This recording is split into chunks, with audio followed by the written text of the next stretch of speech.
haven't got my script. I'm so sorry. Just one second. Hello, everybody, and welcome back to What a Barb, a Polin podcast.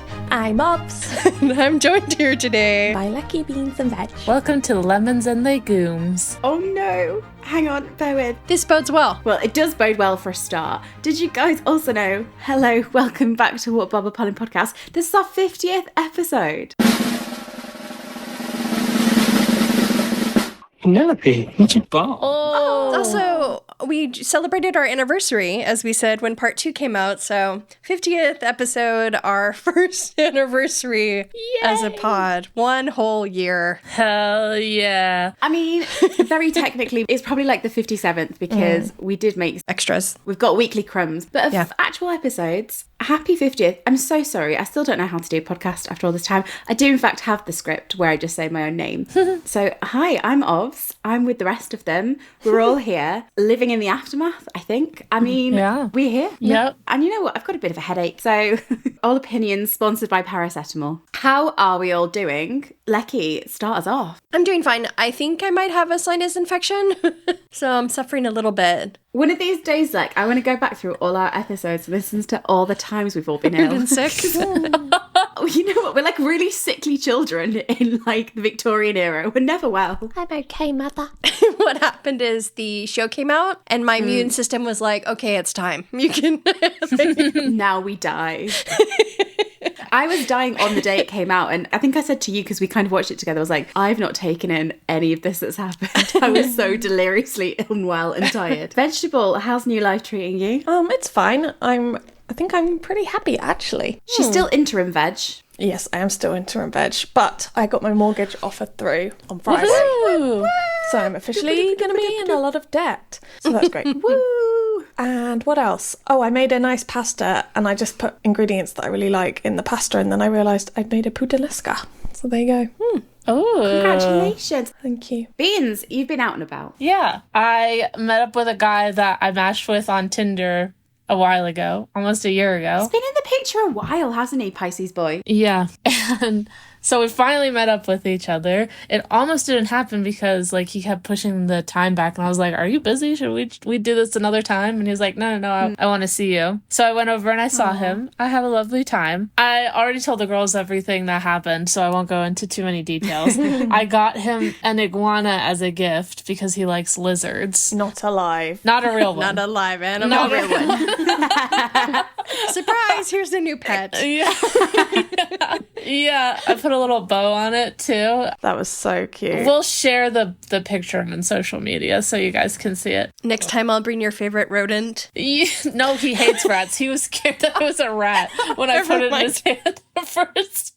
Other insert animal. So he took the iguana and he put it by his desk and he goes, okay, now I'll see it whenever I'm working. And I was like, okay. Oh, yeah. a man really with a cute. job. Yeah. I know. Good job. Pen can't relate. Oh no, she can. He's published. Sorry, Colin, to drag you there, babe. We'll get there. When I first met him, like we got into the elevator and everything, and I don't know, I guess I just like looked at him and he goes, are you nervous? And I was like, yeah, I am. And he goes, I'm nervous too. And I was like, oh, okay. Oh, 2 little Pisces for you. So then things happened, as they do, and he like asked if he could kiss me first, which I thought was really sweet. Consent is sexy, guys. I don't think I've ever had any like guy ask if he could kiss me before he starts making out with me before. Aww. So it was a new experience and an enjoyable one. And then later we were just like cuddling and he kissed my forehead and I said, don't kiss my forehead unless you want me to fall in love with you. And he kissed my forehead again. It's giving Darcy where she's like, don't call me thingy until you're... But you guys, I was a little bit tipsy and I wanted your unfiltered first reactions to what I'm about to tell you. I've been withholding this information. Oh my God. Okay. A live reaction. Live reactions on What Barb is still alive and kicking. Yes. Okay. So I was drunk. I was showing him pictures of stuff. And then I said, do you want to know a secret? And I showed him the podcast. Are we your dark secret, babe? And I was like, I'm obsessed with the show on Netflix. Yeah. So if he's listening, which he probably won't be, but Hi, Pisces boy. yeah. Oh my god. I've been rooting for him for a really long time. She has been. Mhm. It's because she's a Pisces, and come on, a Pisces, I mean, for a start, you'll never stop crying. But beyond that, artistic, compassionate, emotionally intelligent. If you ever do listen to this, Pisces boy, do you want to go to the Renaissance Fair in a few weeks? Please go to the Renaissance Fair with her. It's all she wants in life. Well, Beans, I'm thrilled for you. I'm thrilled for all. I'm not thrilled for your sinus infection, Lecky, but if you're a sickly child, there's nothing I can do about that, to be honest with you. So yeah, that's that. We'll see where it goes. I'm not gonna Keep us updated. Yeah, I'm not gonna get too hopeful because I've been burned before. She's been burnt by you before. Not by Pisces boy. Not by Pisces boy. He's very sweet. Who are you quoting? What do you mean, who am I quoting? I'm quoting Beauty and the Beast. No, I've been banned by you before. Oh, yeah, sorry. Oh, the little dustpan lady. Claudette or something. Something at. Dustette or whatever her name is. But yeah, so what about you, ladies? You guys did something exciting last week besides did. watch Bridgerton at home. We did. What did you do? We ended up going to... Veg, where did we go? Well, very, very fortunately, thanks to ApplauseStore, not through the drawer, but through a lovely, lovely man called Daniel, we managed to get tickets to the Bridgerton premiere. Ba-da-ba-da. We did. And not just to watch it, but we were on the damn red carpet. It was a whirlwind, was what it was. It was, you know what, it happened very quickly. It was a whirlwind experience. Yeah, so we found out like the day before that we were going, and we really quickly had to pivot. We didn't really have any clothes or anything, but we did our best. And then before we knew it, we were in Leicester Square, absolutely like scarfing down a Marks and Spencer sandwich because we knew that we were going to be stood up for a long time. And it was just the weirdest, most surreal day. So thank you so much for ApplauseStore. Yeah, we're so, so grateful. We also found out too late to get Beans and Lecky over, but they were there with us in spirit fully. They were. We were the big balloon on the red carpet. I'm sure everyone's seen pictures. We will share some pictures and videos from the actual event itself. So you were able to meet some of the cast members, which is exciting. Yeah. Tell us about meeting, you met Will and Florence. We did. We did. We met Will and Florence, who obviously play Gregory and Hyacinth, and we chatted with Florence about Prophet Hyacinth. I've always been a big fan on the pod about how she has a line every season, and she was like, yes, I do. And Will was like, is that true? And she was like, yeah, I do every season. So Prophet High, long may she reign. And then the only question I like asked any member of cast, we didn't speak to everyone, but of all the questions I could have asked anybody, I was like, Will, did you actually break your arm? This is a What a Barb exclusive, guys. I know. Exclusive content. Read brought all to you. about it. I think it's like the massive balloon was there, and I just was in a balloon state of mind, and I had my balloon necklace on. You needed to know. Yeah. I needed to know, and I was like, what was going on with the balloon? Were you supposed to be in the balloon? What was going on? And he was like, I don't really know. He was like, I thought I was also going to be in the balloon. But he hadn't actually broken his arm in real life, and it was just a setup that he just watched and had fallen. So there's your exclusive content from us. Live from the red carpet. You also met Debbers, Mr. Sam Phillips. We did meet Devers. We did. Lovely Sam Phillips. We met and said how much of a fan we all are of Debbling. So we passed on all of our deepest affection for Debbling. I think elsewhere on the red carpet in an interview, he maybe suggested he was going to return. I hope he does. Yeah. Oh. Interesting. He also said something else very interesting too. Did he? That's- I don't know why I'm like, did he? Yeah, we didn't know whether to tell the actors that we were from What a Barb, a Polin podcast, but Ovs did. Did tell Sam. I said, we were a fan on the pod. We have a podcast. And he had heard of us, and he wished us all the best with the pod, which is so lovely. Very kind of him. I think he's maybe heard of us because he tagged him in that poll. He voted for the nickname. Debbers, yeah. Let's not dig too deep on that, guys. I do hope he returns. I'd like to see him end up with Cressida, maybe. Yeah. We also chatted with Joanna Bobbin, We spoke with Adjua. Tom Verica. Ruth Gemmell. Ruth Gemmell was lovely. We had a lovely chat with Ruth Gemmell. Ruth was lovely. I passed on all of our appreciation for that scene in episode 4 because I know we were all big fans of how beautifully Ruth handles that scene with Violet where she's speaking to Polin and like breaking through and like His armor, yeah. just how she really curates a different relationship with every single child she has. Yeah. We're missing out the key person. Well, we'll get there. We spoke with Tom Verica and said how much we appreciate his directing. So because Beans and Lecky couldn't be with us, we were so determined to get our books. So I have 2 copies of Ransom Miss Bridgerton. I have the original and I have the new version with the new cover. And I was determined to get them signed for you both. So they will be making their way over the seas. You have to fight amongst yourself as to who gets which one. Yeah. Oh, wait. Somebody you guys missed out on. You also met Fran. Yes. We met both Hannah Dodd and Victor Ali. We had a lovely chat with them. And embarrassed me by saying what exactly? True. So I may have let slip that Lecky can't think about Fron without crying. She very clearly says, "Oh, our friend cries every time she thinks of you," to Victor Ali. So thank you. And he was like, great. You weren't able to meet Nick and Newts, unfortunately. Kind of. We said hi. Nick and Newts had to like run in really quickly because everything was running really late. But we did say hi very quickly. And we told them thanks for all the work. Forget about Nick and Newts, because you met the biggest star of Bridgerton, Hands down. Bert Seymour. We quite literally ran into Bert Seymour. Fife himself. Oh. It was so exciting.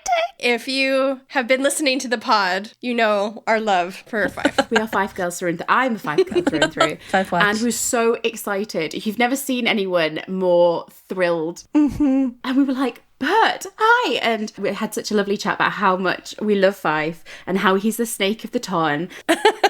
She actually said that to him, by the way. Yeah. She's like, "You're the snake of the Tarn." I did. And he loved it. He kept saying season 5.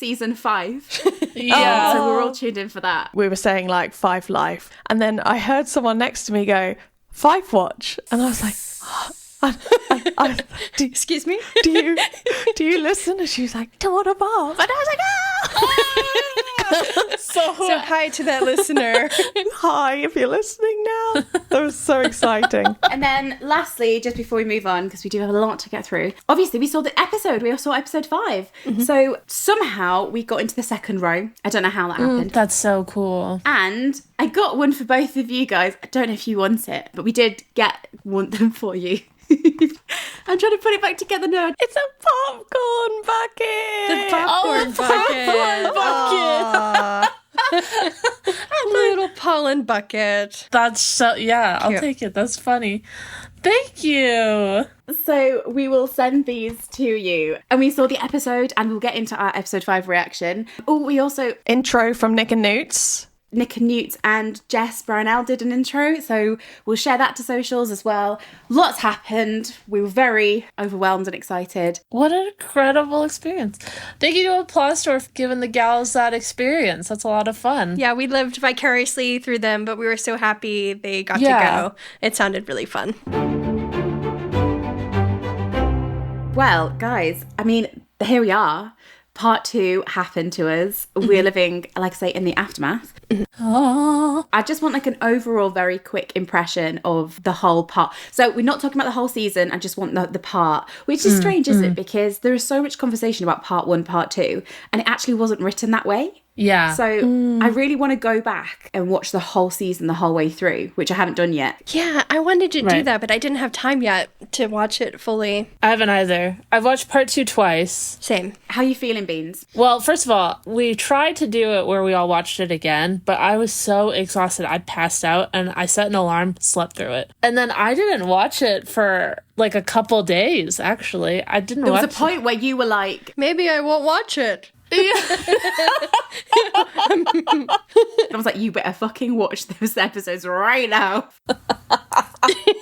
Yeah, so I didn't watch it, and then I finally sat down because I got a free day, and I watched it all the way through, and then I watched it again with my mom the other day. And my thoughts are, I liked part 2 better. Interesting take, slightly controversial perhaps. Lucky, how are you feeling? I watched it for the second time last night, and I enjoyed it a lot more the second time. I feel like the first time I didn't really know what to expect, and I was a bit shocked by some of the twists and turns it took. But the second time watching through, I had a lot more appreciation for it. Of course, like, there are a few things here and there which I maybe wish could have been played a bit differently, but overall, I really loved it. I thought Nick and Newt's, their performance was amazing. Yeah. I thought the performances from, like, Polly Walker and some of the supporting characters were also just phenomenal. Oh my god. So yeah. Veg? Kind of the same. I think I kind of came out of it feeling like that it was better than part 1 in a way, but then I did sort of think, like, it definitely didn't make me feel as good. It was very dramatic, for sure. Right. Yeah, but I think I knew that, and I've got a lot of mixed feelings. Yeah, understandable. But yeah, there were good moments. So this has nothing to do about the season, but just me being a prophet. I've talked about this before, but I wrote out a synopsis of what was going to happen with each episode, and I've recovered it from my, like, hard drive the other day. You're going to have to do a spoken performance of that at some point. You know? Sure. And I predicted that the Cressida thing would happen in episode 7. Dun, dun, dun. Little Prophet High stand aside. We've got Prophet Beans on the pod. Yeah. What I will say is we know that there's been very strong reactions across the fandom about part 2. I think a lot of that is because with part 1, I think we'd seen so much and we kind of had an idea of how it looked, how the pacing was going to be. Right, yeah. There were a lot of surprises, but I feel like we had so much material, an idea of what was going to happen. And then when part 2 came out, I think there were a lot of twists and turns. Lecky and I, we watched it together. Yeah. There were so many unexpected moments and unexpected turns, and I think there has been quite a strong reaction. So everyone who's listening, whatever your reaction has been, totally valid. What I would stress is, and what I'm hearing from everyone, is that it's something that you need to kind of take time with, rewatch. I think rewatches really help. The first time I watched it, I was feeling extremely unwell, so, like, it didn't go in at all. And then I've, like, rewatched key scenes and key moments that I maybe had, like, slight issues with or questions about. And I think once you're more familiar with how it feels as a pace and as a scene and as a visual, and once you know what's coming, I feel like you're able to really get into those scenes, understand the characters, understand the motivations, because it's not as much of a shock. It's like, I know what's going to come next. Let's dig into how they feel about it. So if I had to sum up how I feel about it, I feel just, like, weirdly calm, and that I think so much has gone on in the past 2 years with this whole fandom experience that I always said, no matter, I just, like, needed them to get to the end and, like, needed them to cross that line. There were a couple of things that I really wanted to hit, especially in the epilogue. Not necessarily the epilogue, but in terms of, like, where they both ended up that were really important to me. Like, I really wanted Penn to keep writing in some form. Right. Yeah. And I really wanted Colin to have written. Both of those things were really important to me, as, like, their characters. And so the fact that they both were hit, kind of, I was at peace with it. I still have, like, points that I'm sure we'll touch on that exactly. I need to spend more time with, or that I'm like, I think we could maybe all describe it, the whole season, even though I said not talk about the whole season. The whole season is, we could keep every single scene, and there are just tiny little moments within a couple of moments where we're like, I wonder what would have happened if this had played out slightly differently. Right. Yeah. They had done this little tweaks. Yeah. Tweaks. Yeah, so there's nothing about the whole structure I would change necessarily, or, like, wish had been done differently. There's just little moments where I'm like, I wonder if that line had happened, or if this reaction had happened, how it would have played out. I will say, to add on to your point a little bit, I also think your rewatches would benefit from rewatching the entire season, because there's so much from the first season that has payoff from the first part. Yeah. That pays off into the second part and makes more sense. So I feel like some people thought it was disjointed, but in reality it wasn't. Like, all of these, like, for instance, all the subplots and everything, 3 of the subplots all merge into one subplot, basically, towards the end. So it all starts to come together and make sense. So I mean, we've talked about how, like, we don't think the season was supposed to be divided. We think because of the strikes last year, they are lacking content, so they had to do that. And I think that it would have benefited from just being released all at once at this point, because I think that would have improved the viewing experience, because we view it very separately, don't we? When it's one whole story. Yeah, exactly. Yeah. And the reason why I keep saying season 1, whatever, is because people who are like writing reviews and stuff are writing season 1, season 2 of season 3. Like, that's not what it is. They're discussing them as separate seasons almost. Right. Our casual viewers were like, oh, I felt this about this season. It's like, oh my God, it's half the season. Yeah. And I don't think we're helping in this episode, because in this episode we are going to be talking about it as separate. But I think maybe at another point we're going to look at season 3 as a whole. Right. And as a whole entity and a whole story. I think another thing that was interesting is very similarly to I was going to say season 1 to part 1. Sorry. As with part 1, there were scenes that looked like reshoots, that look as if they were reshot similarly at a much later date, even as late as December 2023, which is interesting to think about what originally was there, or maybe what have been changed. We do know that there's been sort of talk going around that some scenes were cut from the episodes. I think the only scenes that we know for certain were cut. There was a scene where Eloise takes a book down from Cressida's house and they have an interaction about how Cressida isn't allowed to read. That was alluded to by a production designer, and I don't think that appeared in the season. And then obviously from the behind the scenes footage of episode 4, we saw that there was a moment between Colin and Eloise at the ball that didn't make the show. But I do know that there's sort of talk going around about lots of like intimate Polin scenes that were cut. I would say at this stage, we really don't know if they exist, if they were cut, if they're being sort of misinterpreted as other scenes. I think overall, we always know that scenes get cut from seasons. For example, we've long mourned the cut scene of Elle, Penn and Colin from season 2, episode 6. We've always longed for that. Little moments like Penn and Colin walking out of the ball in 208. At this stage, what I will say is we got so much Polin content. I think we want to focus on the content we did get. There's nothing to say that anything did exist beyond that. And the other thing with the pacing is I know a lot of people were kind of upset at how little time we got with the resolution. I just think that's exactly how Bridgerton goes. Like, oh, yeah. Yeah. Oddly enough, the pacing of episode 8 was almost identical to season 1, where you have the resolution with Daphne and Simon at the Hastings Ball. They have a scene where they sleep together, but it's like a brief clip, and then they wave goodbye to a family member, and then they have the epilogue. Like that almost beat for beat is exactly how the end of Polin is. Yeah. And also with Cantony, they had the same moment where they had that last resolution at the ball with the fireworks, and then it goes straight into the epilogue. So unfortunately, it's just the nature of the show that we don't spend much time with them being happy. Right. The good thing about their trope is that we did spend a lot of time throughout the season with them having happy moments. Yeah. Yes. Yeah. Episode 5 was an absolute delight. We'll get to it. I know. Yeah. 5, I wrote down, was a masterpiece, and I sent a message to Billy Woodruff. I responded to one of his stories, and it was like, this episode was a masterpiece, and it was. I know. It was a masterpiece. 10 out of 10. Yeah. General feeling I have is I think all of us, with so much time and with sort of all the digging we did for Crumbs, and I blame us as much as anyone, like we did really build up a lot of stuff, and people said, you know, that it would be Polin against the world, and we sort of, I think, took that to mean one thing. And I think everyone, with so much time in between seasons, we had a perfect idea. We had this time to build up a perfect idea of the season. So I think maybe some people are sort of thinking if it didn't meet that, they may be a bit disappointed. But I think if we sort of, when we watch it again, you can kind of take it as it is for what we have. Yeah. I feel like the pacing in part 2 is a lot tighter.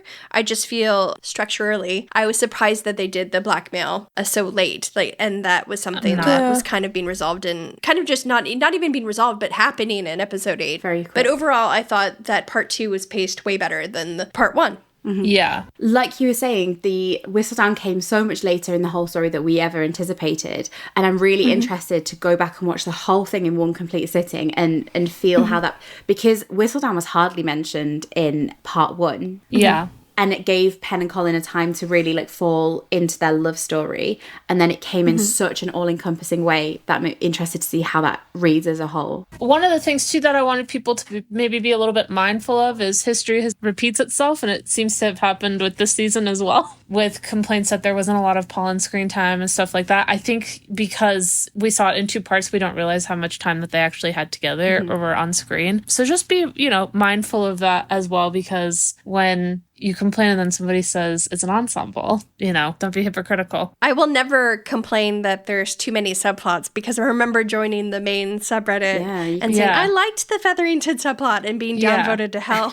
Yeah, I know. First joined Reddit. I feel like any possible issues I had with part 2 weren't necessarily with too many subplots. There's just like minor little tweaks I would make or things I would change to just like tighten up the story in some places. I don't care about the subplots because that's kind of what got me into the story, into Polin's story. They were a subplot. Polin have always been a subplot.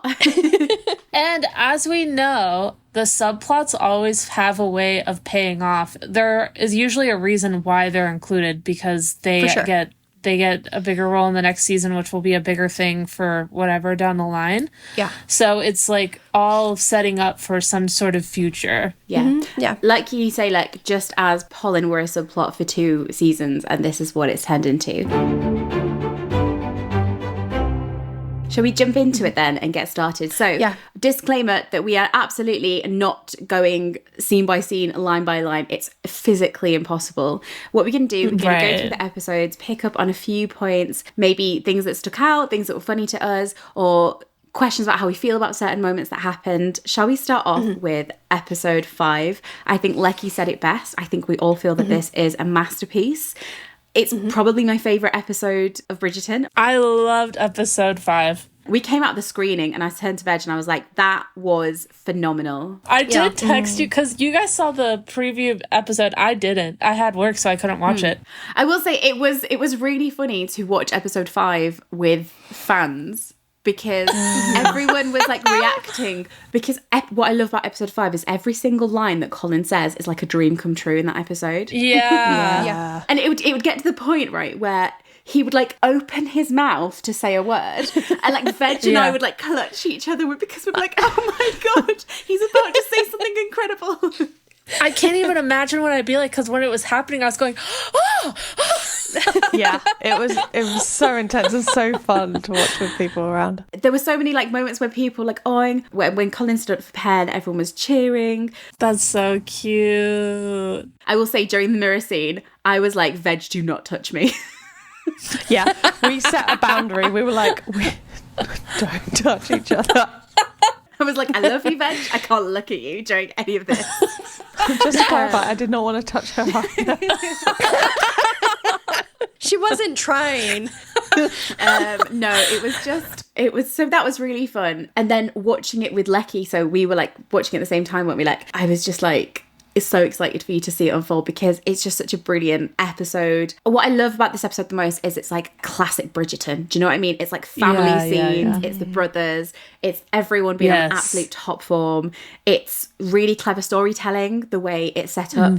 It's gorgeously directed, and it builds to this really brilliant climax. Yes. So I suppose we start with the clip that was actually released, so everyone had been a little bit familiar with it, where Colin announces the engagement. Super touching. So really clever how it's Pen's perspective and it's like recalled as a memory. So we're living through her experience of remembering it, and it's so sad because obviously she's heartbroken over Elle. Yeah. As we suspected, we never see Pen actually accepting his proposal. Do we think that it did happen and we didn't see it?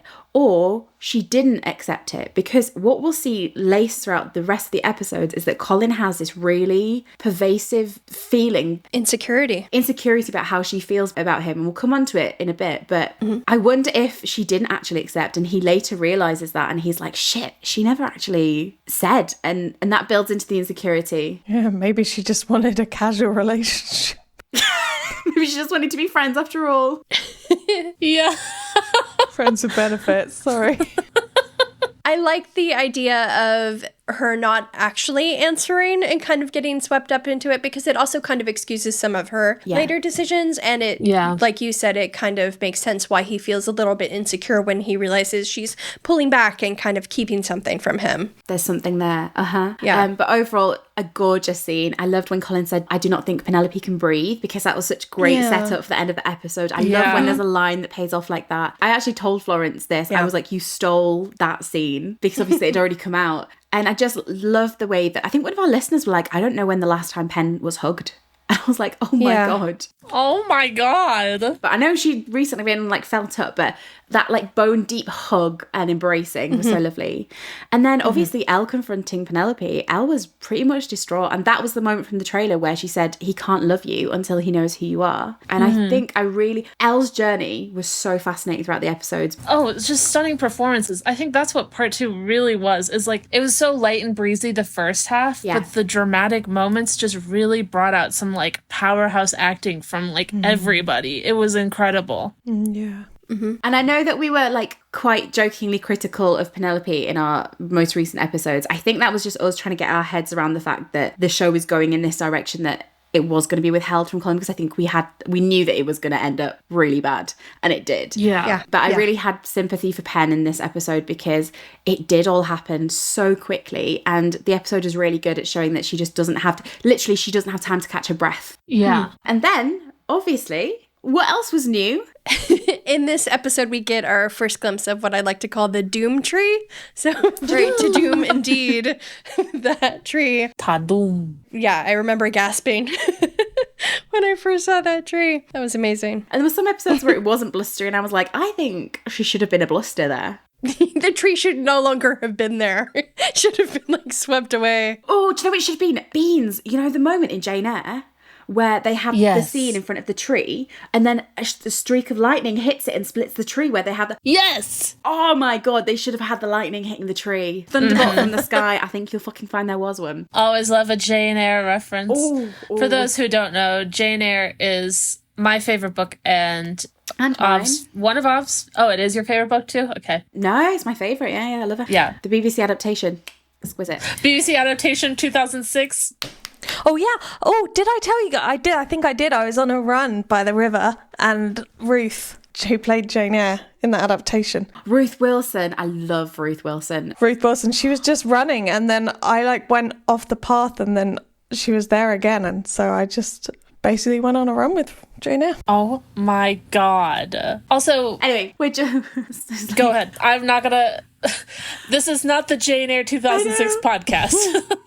I know. I'm like, what a waif. Polin podcast. That'll be it. Next one. What a sad little orphan. Obviously, everyone else has got to find out. We did see little clips of this from the trailer. Finch is having a great time. Once again, Lorne MacDonald, hero of the fucking season. Cheeseman. I love Cheeseman so much. Kills it. Oh, so good. We will make a What a Brie, a Finch podcast very soon, I swear to God. Oh my God. Yeah. And that moment where Pen was listening in, I have to say, I think the mirror pen might be my favourite pen of all. What a gorgeous look. She looked like an angel in that white dress. Yeah. So beautiful. Her hair, everything. And then, of course, we saw that quick glimpse that Lady Danbury was pleased by the match, but she didn't have a hand in it. However, we will definitely come to see that after all that, when all hope was lost, it turns out she did have some kind of relation to the story. Yes, so we will get there, but we'd given up. And then right at the end, she swooped in and we were like... And then, of course, who else is back? Married Cantony are home. I love married Anthony. He's just having the best little time of his life. Oh my God. Yeah. Okay, that was my one thing. I can't believe I love Anthony, so everybody knows this. You always have done. Mm-hmm. I really want more Anthony this season. I know. Although I think Simone Ashley has said that they're really going to do everything to return in season 4. Hell yeah. It's just the fact that it wasn't like, if they'd just been there less, I feel like that would have been okay. But the fact that most of the time they were on screen, they were actively planning their next departure from the screen.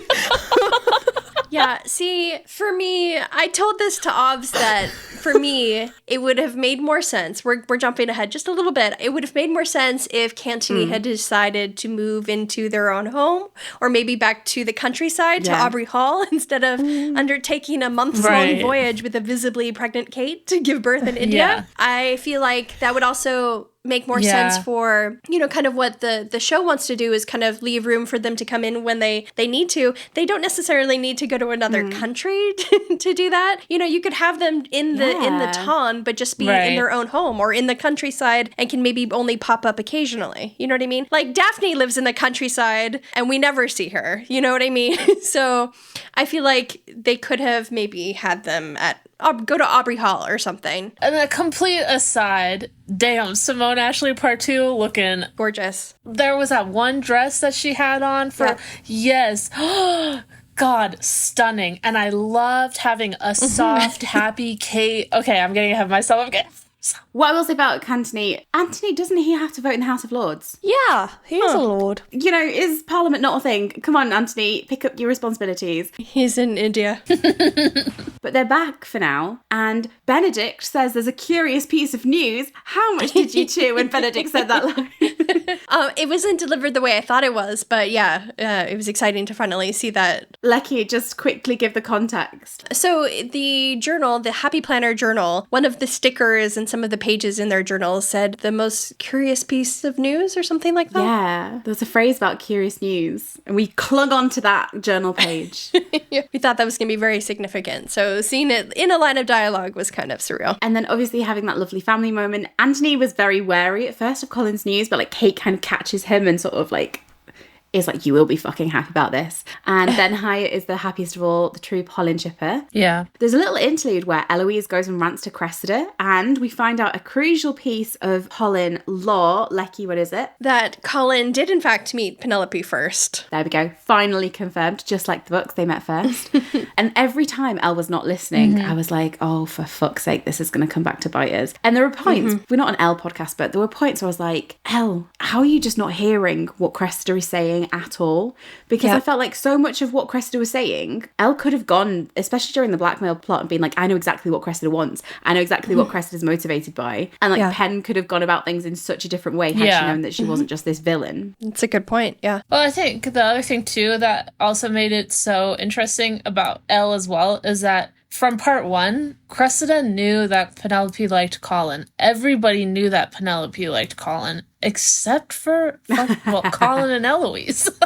Exactly, like Cressida had an insight into Penelope. And then obviously you have that scene in episode 8 where Colin goes with good intentions but is quite misguided in how he speaks to Cressida about their lives. Yeah. It is the true thing that the Bridgertons just have no idea how privileged they are in terms of, not in terms of money and access to wealth and stuff, in terms of love. No. Yeah. And it's something we've seen before with Eloise and Penelope. And it's something we see here where Cressida is telling Eloise these terrible things and it just isn't sitting with Elle. And then later on, Colin has that where he just thinks he can relate to Cressida. Your family will come around and it's the kiss of death because you almost see her falling into his... Yeah, she's listening. Yeah, she's listening, but she completely shuts down when he starts talking about family because her family is not like the Bridgertons. She's so angry at her dad. And then in that moment, Colin is like the figure that the cops for it, really. You touched on this earlier about her cleverness. What I like is that multiple times people tell Cressida or kind of infer that she's not very clever, but we do see that she is an observer, kind of like Penelope. She's the one who observes the moment between Colin and Penelope on the dance floor in episode 4. She notices Colin approaching, and she notices these little things, I think, about relationships. So she notices the moments between fronds. So she is an observer like Penelope. She's just not a wordsmith. Obviously, the little ABC scene was a dream come true. We got so many good moments here. What I loved was Colin acknowledging the difference between his engagements and sort of taking accountability for it as well and being like, I was young and foolish. Yeah. But what he said was, my feelings for Penelope are not a thunderbolt from the sky. I've known her for a very long time and perhaps I've always felt something for her. My only foolishness this time was not realising it sooner. And this clears up so many questions that we've been asking. Well, I think on this podcast, we've always really strongly advocated the fact that Colin always had feelings for Penelope. Yes, exactly. And that this was a story about him realising that. This wasn't a story about him falling in love. Exactly. That clarification was really, really appreciated. My ex always doubted that, so suck it. Yeah, take that. Who's still here? Not him. Can go cry about that now. And Anthony points out that Colin hasn't told Penn any of this, and Colin immediately is like, let me go fix that straight away. Yeah, hero. Well, is that hero Colin? Colin is activated. Yeah, he's like, a task where I can do something. Yes, Task Rabbit Colin is activated. He's like, that's my to-do list for today. Tell Penelope I love her. What I love is he's immediately like, yes, let's go do this straight away. Whereas Book Pen was left in limbo for ages, wondering if he actually loved her. Mm-hmm. It leads into the iconic scene where Colin defends Penn. I loved that. It's a real reckoning for Portia, and I think what's great about it is that it really forces her to reconsider her relationship with Penn and actually makes changes to the way she progresses from this point on. Yeah. So much Portia content. You must be in heaven, Beans. Oh, I love Polly. God, I love her. I think when I was finally watching it, I just commented and I was like, fucking Portia, you guys. Like, I did think about you, Beans. I was like, oh my God. Every scene was amazing. Every scene she was in was phenomenal. Polly Walker, amazing. I love her so much. She's just, she's a stunner. She's an absolute stunner. That journey and dimensionality was just incredible. I know. And the Featherington sisters as well. Yeah. They all went on did. an amazing journey. Loved it. I know. I fucking loved. I mean, I've always loved the Featheringtons, but I loved that they got their moment to shine this season. And you saw their character outside of them just being related to Penelope, which I liked. They used to be quite drawn quite flatly just because they held a different sort of role within the show. But to really dig into them and flesh them out was just brilliant. Yeah. But back to this sort of confrontation. Lol at Colin being referred to as the neighbour boy. I mean, harsh. And Portia says, has he told you that he loves you? And he hasn't. And she kind of like, Penn has this moment where she kind of flickers. Yeah. And she's like, not in so many words. I mean, she's like, he definitely showed me. But he didn't actually vocalize it. And I think what's interesting is that because he proves himself so quickly, in this episode, he like tells her multiple times that he loves her. Yeah. What I do think is interesting about this is that I don't think Penn confesses her love until late in episode 6, right? To the church. Yes, but the wording is, I've always loved you. Yeah. That counts. Yeah. She doesn't tell him directly that she loves him. And So I think what's interesting is that it's like a flip from the book because, like I say, like he hadn't confessed his love in the book and he was still working through whether or not he loved her, whereas in the show he says it multiple times very quickly in this episode, but she never tells him. And I think the fact that she never says that plays into his insecurity in the show. It does, yeah. Where he is like, oh shit, does she regret this because I've told her I love her and she hasn't said it back to. Imagine if she should have just been like, I know. Beans, you'd have been there for that. Like, I love you, Penn. I know. Oh my God. Were you waiting for it? I had to pause it right after she said it because I was terrified. I was like quietly screaming because it was nighttime. And I was just like, oh my God, if he says I know, I'm gonna self-combust and then I will no longer be here and you guys will have to carry on without me because I can't live. If he says, I fucking know, I will lose my mind. And then he didn't. But instead, he was like openly just confessing his love. But I think that it does play into his insecurity that follows him in this episode and the next few episodes, where he doesn't know, which is so ironic that he doesn't know how she feels. Isn't it ironic? And then, of course, we get from Portia a line which is really, really gonna resonate for a very long time with people. People are going to be discussing it forever, tying into what Colin later says. She accuses Penelope of using Lord knows what wiles to entrap him. She specifically says, and we know, and we will get into it in a bit, that this idea of entrapment has a huge controversial impact on the season. Like I say, I think we'll be discussing it for a very long time. Yeah. The way I see it in this one with Portia is I see this because Colin hears it and he storms in and says, your daughter did not entrap me. Right.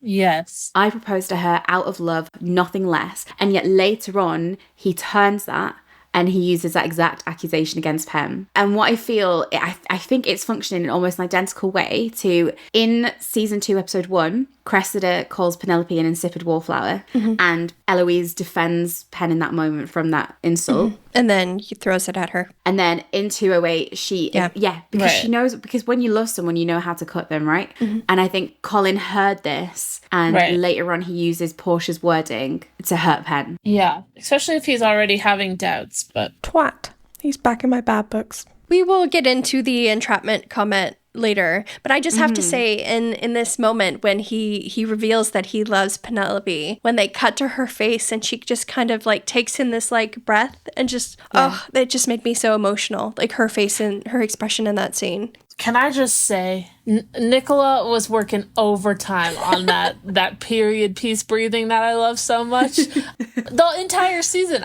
several times during the season, I was like, okay, girl, take some deeper breaths. You're gonna pass out. She does. And then she does. But this is the hero moment for Colin. Fans have wanted it since, obviously it's a very similar scene in the books when they announce their engagement and he's pissed off at her, but he was not fucking about in this. I feel like in the end, Portia really respects this because he is ultimately going to leave the family. Yeah. He in this moment is, in the future, I advise you not to sully our Bridgerton name by suggesting otherwise. I mean, to be fair, he's going to sully his own name himself by suggesting exactly that. So well done, Colin. But I feel like it'll become their joint name, and I feel like she kind of respects, and she does reflect on this massively, but hero Colin completely activated. Yeah. I think the theatre cheered, right, Veg? Yeah.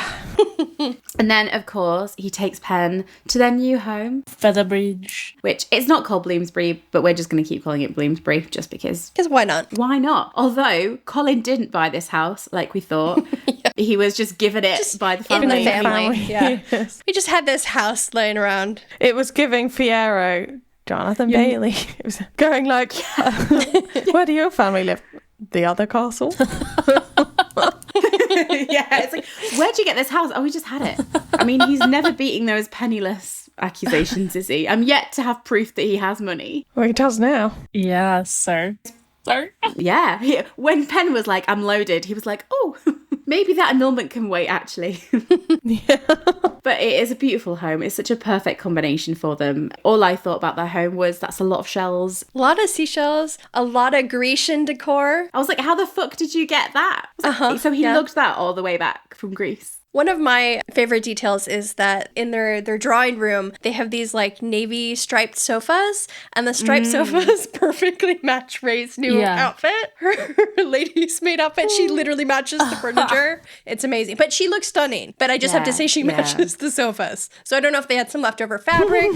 What happened there? She just decided to match the sofas. But she looks great. I love how their house is just blue and yellow everywhere. It's so beautiful. And I love Pen's awe as she's watching him. It's that sweet return to like season 1, season 2, or that we lost in part 1 because obviously their relationship had changed. But her awe, she's just completely dumbstruck by it. And then Colin has this insecurity again that creeps in because he's like, shit, I don't know if she likes it. Yeah. So we see how much it's building for him, where he's unsure about how she feels about him and what he offers her and the life he can give her. But then Pen says, you do not realise how much that meant to me. No one has ever stood up for me like that. And he says, I will always stand up for you because I love you. Aww. And then he's like, you know what's right here? We got a little fucking mirror. Massive mirror. Let me show you. Let's stroll over here. Let's show you how much I love you. Okay, mirror scene reactions, everyone. It wasn't the mirror scene that we were like expecting, but it was the mirror scene that we needed. It was so real. It's a mirror scene we deserved as society. Yeah. I liked the moments of laughter, etc. And it was very sweet. I have to say, one of my favorite shots also is when he takes out the hairpin and it falls to the floor because it is very sexy. But also hilarious when the hair clip, he takes it out, it falls on the floor and you can see his pirate boots in the same frame. I just found that funny. Yeah. What else about his costume though, Lecky? Luke has done some sexy hand acting. So he is wearing what we call his balloon vest in that scene, which I find hilarious. Amazing. Oh, God. I find this hilarious because comments made by the assistant costume designer Dougie Hawkes in an interview with InStyle, he mentioned that he calls it the plane of the stripes on that waistcoat are meant to draw the eye downward to, quote, the exciting place, which is very funny when you consider the context of the mirror scene and him undressing. Well, hell yeah. I had no idea. And also, I'm not mad. Oh, yeah, it's great. Yeah, it's a good one. Because I think I mentioned that's one of my favorite outfits is the balloon one. Yeah. I mean, it was beautifully filmed. Yeah. There were so many book lines, especially during their first time and everything like that. And what I love about the mirror scene when they're actually in the mirror is he says, "You are the cleverest, bravest woman I've ever known, and you make me feel seen in a way I've never felt seen before." And I think those words, cleverest and bravest, come back up in the season a lot. I think Elle refers to Lady Whistledown clever when she's rereading the issues, but also I think Colin calls Lady Whistledown clever. He's like, when they find out it's Cressida, he's like, I thought it'd be someone cleverer, and he obviously calls her brave at the. He's like, I can't believe that someone so brave loves me. So it's these seeds that are there from the beginning for him and so foundational to his love for her that we really need to cling on to as we go through the rough seas. The appreciation for those aspects of her character. And I think those are how he ultimately comes back round to her is he finds his way back by knowing that she's always been this person. I will say, I don't know how comfy that chaise longue is, to be honest with you. I'm like, that looks painful. The chaise longue. Yeah. But Pen, if it works for you, babe, I'm absolutely thrilled for you. She was so vulnerable in that scene. And it's like, when he later accuses her of entrapping him, you're like, really? Yeah. Because that girl had no idea, the trust that she placed in him in that moment was just so all-encompassing. She was vulnerable, but she was a trailblazer. She got into it very quickly. Yeah. Someone on Twitter said that before this scene that she thought pregnancy had to do with eating cake. Yeah. Fair point. Yeah, and she placed a lot of trust in him in that moment. And it was very much sort of him guiding her through that, which we see at the end when they're sort of post-mirror on the sofa together. And they have the mess line that we'd all waited for. And they talk about the women in Paris and they sort of laugh over it as well. Because, I mean, we see that Penn really doesn't mind that Colin has experienced because she's like, those are my favourite bits of your journals. Yeah. She liked the smut. What can you say? She loves a bit of erotic. Yeah, she's here for it. She's like, look, if it gets me the content. At the floral ball, she's like, that's my favourite bit. She liked the smut. And her favourite parts of the journals were the ones she read back in part 1. So we know she likes the smut. Yeah, she would read the Bridgerton novels if she was in the modern day. She was like, what is this feeling so sudden and new? Jonathan Bailey. Rest in peace, Penn. You would have loved AO3. And then obviously they get interrupted by the servants. Maybe a question for another day, perhaps. But she's about to confess. In that sort of that post-mirror scene. And I am so interested to think about, and maybe you guys can think about it and get back to me, that what would have happened had she confessed at that moment? I think he still would have been upset, but I think there's something about her telling him that would have softened his reaction. You know what I mean? That's what you always said to Marina, isn't it? If you just told me. Exactly. He would have been in shock. And so they arranged for him to find out in the worst possible way. For there to be maximum drama. But, it is what it is. And fans, I'm sure many of you know this already, but Jess Brownell has confirmed that this is where Ben got knocked up. Honestly, trust Colin to immediately get her pregnant. That is the most on-brand thing. To be fair, in part 1, they foreshadow the fertility and storyline and the race to the heir subplot numerous times. So not too shocking. The Bridgertons are competitive. Yeah. And he didn't even know there was a race, but he fucking won it straight up. But this does mean that she's pregnant in literally every single scene that follows. Obviously, we also get the Queen's bounties. That did happen, as we suspected it was going to be. The Queen's motivations were slightly different. She was just sort of trying to initiate the game again because Penn was busy hooking up left, right and centre to criticise the Queen. Play with me, Penn. So surreal to see that shot of them stopping the carriage and getting handed the notice of the bounty. Having seen the blurry footage that the fan captured of them filming this exact scene. I know. It was so weird to watch this. It was so, I don't know, I loved all those scenes because I was like, I saw this, and now I know the context. Yeah. A crumb coming to life was really weird. It's funny when you've spent 2 years hunting crumbs, because I think Veg messaged us at one point and she's like, they're using the exterior tour of Basildon for Cressida's house, and that makes like no sense or whatever. Yeah. I believe that Lecky, you were the one that predicted that this was when like the bounty was gonna happen or whatever. That was totally a Lecky like prediction. There was something else that we did too that I was thinking about it now, because we also said it could be something else, and it was so funny and outlandish, and I wish I remembered. But yeah, props to Lecky, because I specifically remember us having a conversation where you're like, this is probably what the bounty. We got pretty much everything else wrong, but and to be fair, I did see a video of them stopping the carriage and looking inside and maybe handing something in. So I just kind of put the pieces together. She's a modern day Agatha Christie. Yeah. That's what I do. You still got it right though, babe. I'm not going to take that from you. I had video evidence. I just used my eyeballs to tell you what I saw. We did discuss this scene because obviously it was in the trailer, and this moment where once again it's really building for Pen, where she's trying to confess and it all goes to shit. And then we have Polin and Elle, a little scene where he goes straight back to his journals because he's promised Pen that she can read his journals. And you know what? This all happens this evening. It's like the same day. And I'm like, oh my God, episode 4 was yesterday. What a fucking busy 24 hours it's been. Yeah. And that's why I need to watch it as a season, because I need to like see like how quick it happens for Pen, and that it really does go so quick for her. She literally goes, from Debling's perspective, he was going to propose, and then like 20 hours later, she's pregnant with Colin's child. I think it's probably like 12 hours, because like that happened late at night that they broke it off. Yeah. And then the next morning she's knocked up. Right. When that baby arrives, Devlin's going to be like, oh, surprise. 1, 2, March, April, May, June.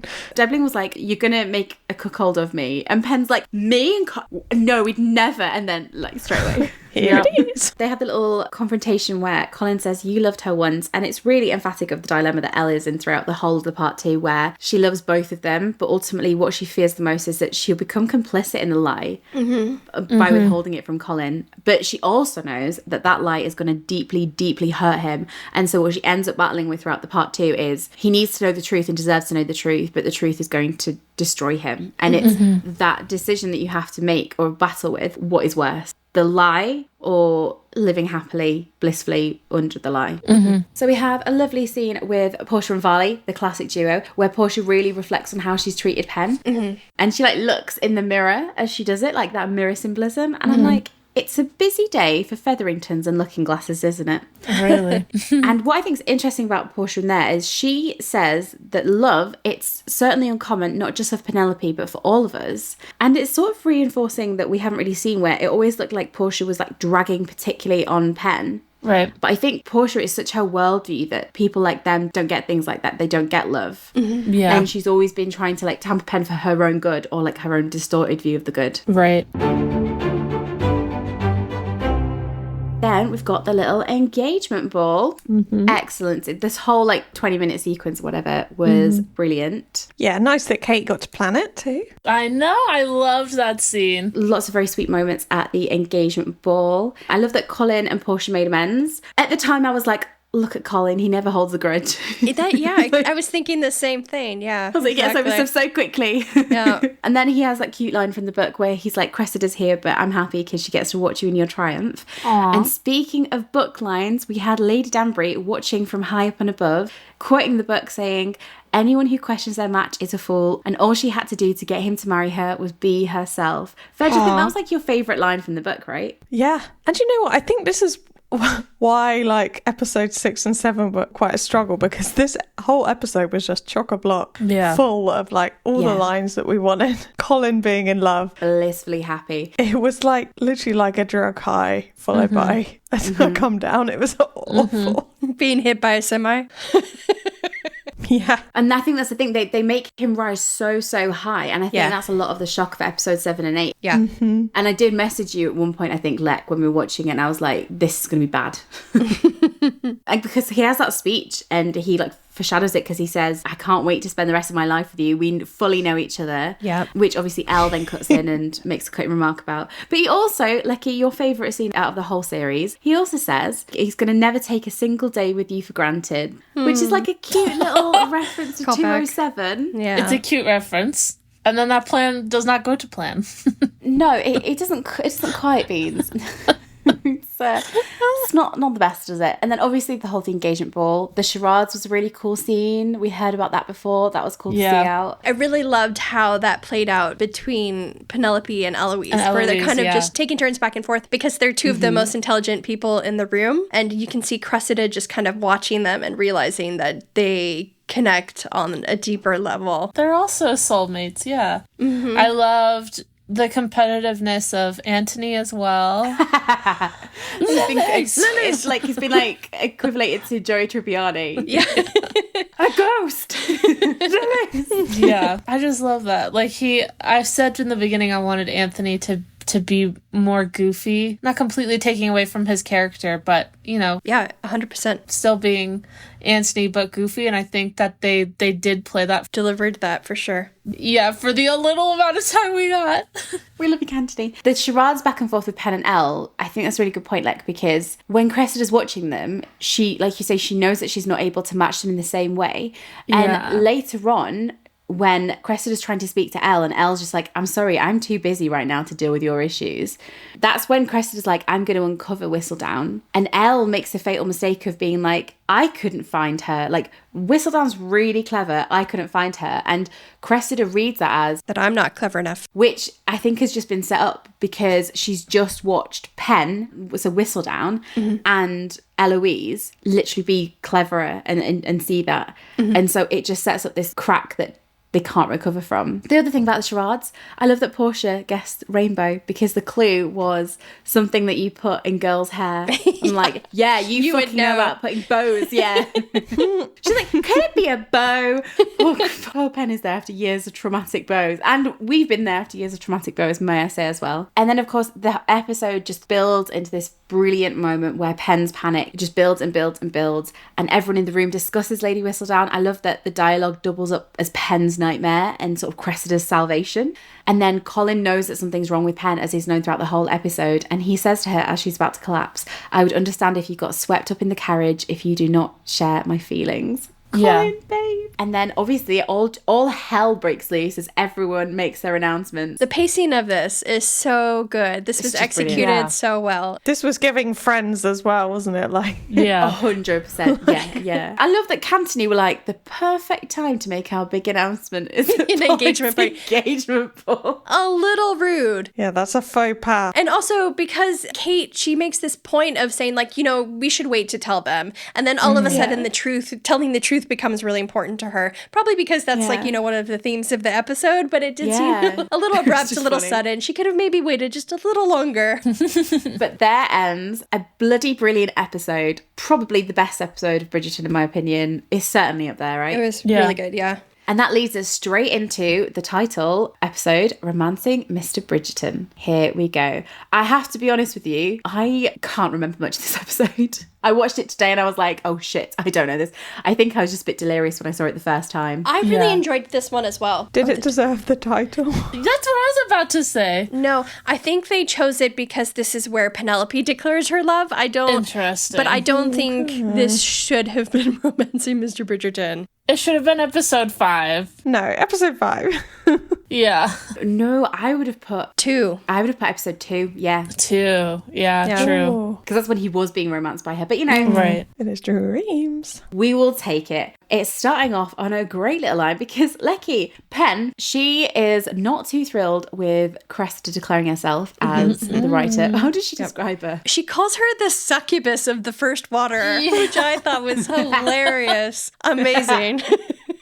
And she also says, I will not insult the devil by drawing parallels between him and Cressida Cowper. That is also setting up Cressida's later unveiling herself as Lady Whistledown. She comes in that kind of devilish red costume, and then we have Lady Stowell basically saying in sign language that she is the devil. Yeah. I love it. That is a brilliant moment. And obviously, she's got a visitor who's come to see Pen, her fiancé. And Pen doesn't really want to see him because she's been caught in a slightly compromising position. Like, what is going on? Well, she is pretending that she hasn't been feeling well. Obviously, you know, she fainted the previous night, and she says something about she didn't want to see Colin because she worried that her condition would be catching. If you remember from season 1, Portia says something very similar about Marina's condition. She says that Marina's condition may be catching, of course alluding to Marina's pregnancy. And in a recent interview, Jess Brannell did admit that Penelope likely got pregnant during the mirror scene, so she is pregnant in this scene. So her condition was very similar to Marina's. Maybe a little too early to be having the faints. I know she was doing it out of like stress and everything, but you know, 12 hours after getting pregnant.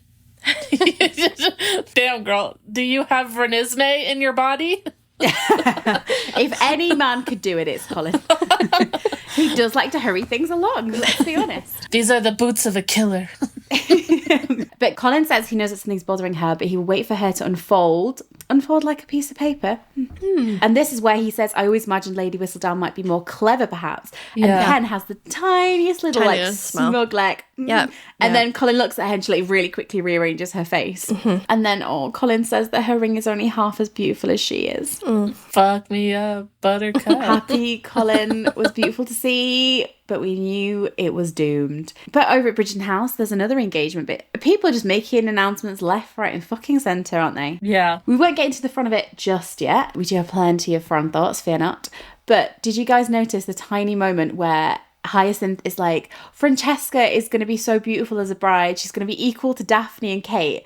And then Colin, looks at her like, ooh, your next fucking word better be Penelope. And then he's beams. And then Hyacinth goes, and Penelope. And he smiles. Like, so happy. Yeah. Oh. He's like, I'm watching you. Cute. Lecky, I've asked you about this today. We're going to have to dig into it. Colin goes back to his journals, right? What is he writing? I sent you the screenshots earlier. Yeah, so I read this earlier. I don't think it's about Penelope. I think there are some clues that kind of lead you to think it might be about Penelope, but he talks about there being paintings on the ceiling and tapestries on the wall, and their new home doesn't look like that. So he's writing an entry that's either a new journal entry or a rewrite of... It's also dated June. Well, this could be June, though. I suppose it could be. I wonder if you want it to be about Penelope, it could be about a dream he had of Penelope. Yeah. That's kind of inspired by the actual mirror scene. Okay. Yeah, because I don't think you guys have seen it, but we stopped it to see what he was writing. And it's basically and he's talking about being with a woman and he takes it into a room and the woman is in awe looking around the room. And he's like, she was looking at the vaulted ceilings and she was looking at the artwork and everything. And I was like, is he writing journal entries about taking Pen to Bloomsbury? That's not appropriate, Colin. But we think he might be just another woman. Yeah, he writes that he was watching her eyes taking in the room and the way she moved her head as if playing an instrument made the day for him. You know what? I'm going to say, my headcanon would be that this is a dream inspired by the actual scene that happened with Penelope. Yeah, or maybe there's another room in the house that he showed her. Maybe. I don't like either option. I don't like that, he's writing about, his time with Penelope. That's not a travel journal. Someone could come across that. You need to ask before you do that. Oh, no, you can write your journal. You can write about people. Or... Well, if it's just your journal. Or he's come back from having sex with his fiancée and going back over his his entries of his past things. I don't think you would like me very much because I write several entries. She likes that type of writing. Maybe you plan to share it with her. Yeah. It's just not the time, Colin. Well, or the other thing is that this is an extract from his travels about being with another woman. Yeah, it could be. But that's still bad, though. But she does like the smut. No, focus on your beach trip, Colin. He's like, I'm going to write the best AO3 fic you've ever seen. She says in the next episode that she likes those parts of his journals. Yeah, but he doesn't know that yet. I just think it's disrespectful. She says that she liked it in episode 2. Look, the fact is, Pen fucking loves the smut. And she's like, write more for me. But then they have another confrontation with Elle where he's like, tell me you did not know. And they have the sort of the double language about who he's talking about. I will talk with the scribe. Yeah.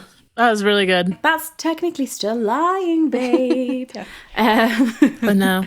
But he says, it's truly bewildering how quickly one person can become all that matters. My only concern now is her well-being and our future together. And this flips Eloise's approach because I think this tilts her and being like, actually, you don't have to tell him the truth because his happiness is more important. And then she goes to Pen and basically says, let Cressida take the fall and let you two have a happy life together. Were you surprised that she flipped? No. Do you think maybe she was like, I almost killed Penn by making a collapse, so maybe let's just let everyone live? Maybe, yeah. I liked that they incorporated that moment from the book and gave it to her, where she kind of comes around and realizes it would be better off for everybody if Penelope just, you know. Well, I think what she's realised is, because she goes in and she's like, and Penn's like, I haven't told him yet. And Elle goes, neither did I, because she's realised that actually it's a very difficult thing to do, to tell someone the truth and to break their heart and to change their lives. And so she's had that bit of empathy for her. And we do find here that Elle plays that exact scene that Colin had in the book in the carriage that we suspected, where she's like, you need to let Cressida take the credit, and Penn can't let that happen. Yep. And Eloise tells Penelope that she can't be both a Bridgerton and Lady Whistledown, which is what made me pretty confident that she would be both in the end, that Elle was stating that she couldn't be both here. Because that's the tension for Penn, isn't it? It's, does she have to choose? And she says that being part of the Bridgertons was all she ever wanted, and now she has that. Yeah. But it isn't just gossip, like Eloise is trying to say, and it isn't easy to let that part of her go. And this sets it up perfectly for that scene with Portia and Penelope, where Portia goes in and insists to Penn that she can't have both her dreams and Colin's dreams, that there is a choice that she has to make. And ultimately, in society, it isn't even a choice. Colin's dreams take precedence over hers.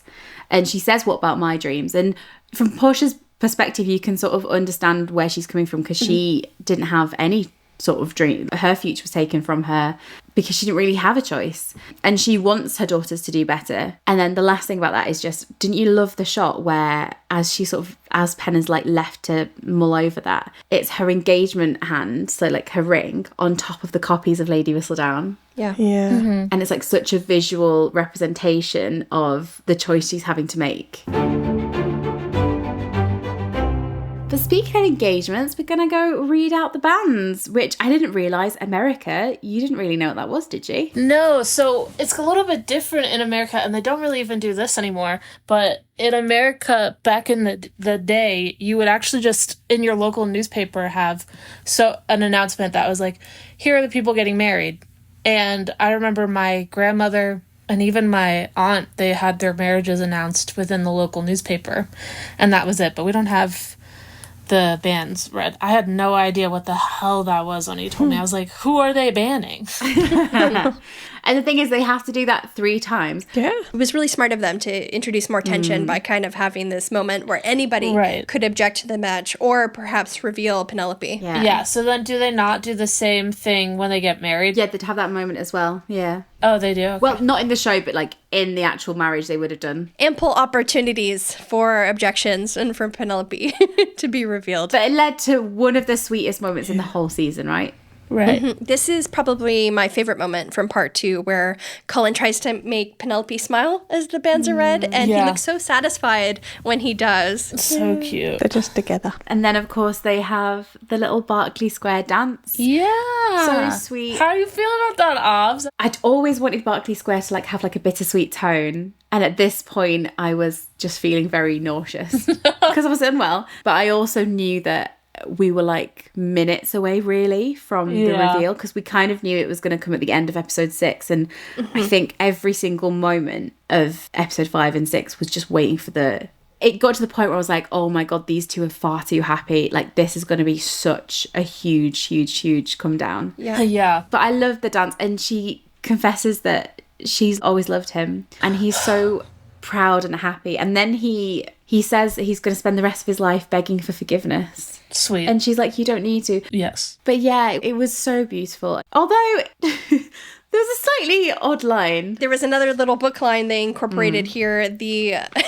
As they're pulling away from them dancing, she jokingly asks, were you ever punished? Which you'll remember is a line from the book. We ever punished as a child. Oh, yeah. Yeah, right at the end. I thought it was a very weird inclusion in this scene. So did I. It kind of made me laugh. I feel like that kind of line works in a more flirty scenario, and this was more of a sweet scene. It could have been like a Bridget Jones moment, right? Like when Bridget Jones is with, what's his face? Daniel, and she's like, that's illegal in 7 countries or whatever. Yeah. It doesn't have to be sexual, but it could have been something like you just said, flirty. Do you know where I'd have put that line? I'd have put that line in the market scene in episode 2. Oh, yeah. Because, like, he's being very playful there, and he's still being, like, a swaggery dick at that point. Yep. Right. But, we take what we get. So, come on in, were you ever punished as a child? Welcome to the party. Book fans, you're welcome. Hope you enjoy.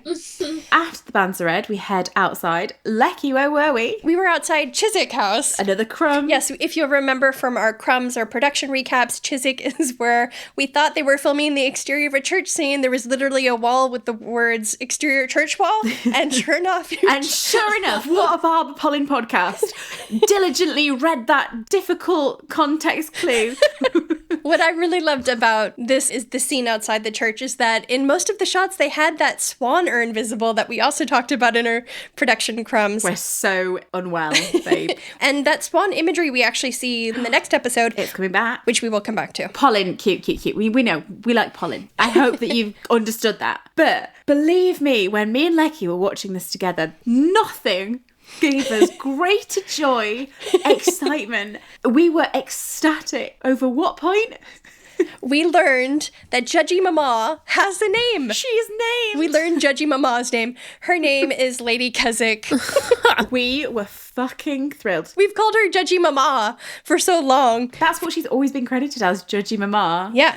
Lady Keswick. Like I said, we were fucking swinging from the church bells with that. Ding dong, ding dong. And then obviously Polin, Lady Danbury and Violet had these really sweet little moments together. Mm-hmm. I felt so bad for Fron there because it's so clear that there was like a favourite relationship there and it was not Fron. Mm-hmm. Yeah. Mm-hmm. And then of course the Eloise confrontation was pretty severe. Brutal, absolutely. Mm-hmm. And Cressida's finally had enough because at this point it's very clear that Eloise has gone back to Penn, which happened a lot earlier than I thought. I thought it was going to happen way later. Mm-hmm. But Cressida is lashing out. She says, "No wonder Penelope abandoned you. All you ever do is talk. You are clearly envious that I have made something of myself." And those are almost exactly word for word what Penn said to Eloise in 208. Yeah, very interesting. But here, I think what's interesting is that Eloise in that moment goes, you know what, actually, I have been envious of Penelope, mm-hmm. which is something that at the time hurt Eloise so much, but after like the year that she's had processing and the maturing as well, she's like, you know what, yes, I was envious of her. What I wish would have happened here, right, this isn't verbatim, but she says something like, maybe Whistledown has always had to like live in the shadows or mm-hmm. has been invisible. Mm-hmm. And obviously at that point, like Cressida knows that she herself isn't Lady Whistledown. I'd have really liked if Cressida had figured Penn out for herself rather than going and finding out from the printer's boy. Yeah. Because like this kind of moment here where Eloise is like, maybe Whistledown had been this. Yeah. I wish that Cressida had been like, oh. And putting it together with what happened at the charades as well, like little moments. Yeah, I was kind of hoping, we discussed this in the chat while we were watching, I kind of thought this was going to be a moment where Eloise would slip up and reveal Penelope inadvertently. So I was surprised that it happened the way it did in the show, but we'll discuss that. Because it would have showed what you were saying earlier, that Cressida isn't good with like the written word, but it doesn't mean she's not intelligent. She's an observer. She's an observer. Mm-hmm, mm-hmm. Yeah. And I think that's important that there's not just one version of intelligence. Yeah. So I'd have liked if Cressida had sort of picked it up. But how is Penn doing? Well, after that beautiful scene in the church where she sort of says to Colin, I'm happiest when I'm with you. Nothing makes me happier than that. She goes home and she does something which I fucking hate. She burns all of her Whistledowns. I hate people burning things. It annoys me. I think it's like Little Women trauma. Do you know what I mean? I said at least it wasn't the letters. Yeah, at least it wasn't the letters. There was a time we feared for those letters' lives. But yeah, she loses her body of work and we know that Elle ripped her copies up. So let's hope someone somewhere has got a spare copy. Sophie. Yeah, Sophie will keep them, yeah. Go on, Soph. Nice. But we have the most tragic parallel as Penn is burning her Whistledown, burning her dream. We cut to a shot of Colin writing, happy as anything, working on his dream, writing, which is an awful parallel that Penn thinks she actually does have to choose and prioritise his dreams. Yes. And we see that happening where he can keep chasing his dreams. Yes, kind of playing into that. Right after this, Penelope goes to the modiste, and she's wearing a dress that to me looks kind of reminiscent of the dream dress that she's wearing in 303. And I wonder if this is because she's living out her dream with Colin in the real world, but we still sense there is something missing now that she's giving up that Lady Whistledown side of herself. Or this could be a sign that she's living out Colin's dream in reality. Yeah. And then we see this really great shot of Penelope at the modiste where she's looking into the mirror, basically viewing herself living out that dream, but being quietly unfulfilled by it. Yeah. Yeah, because that's what she wore in Colin's dream.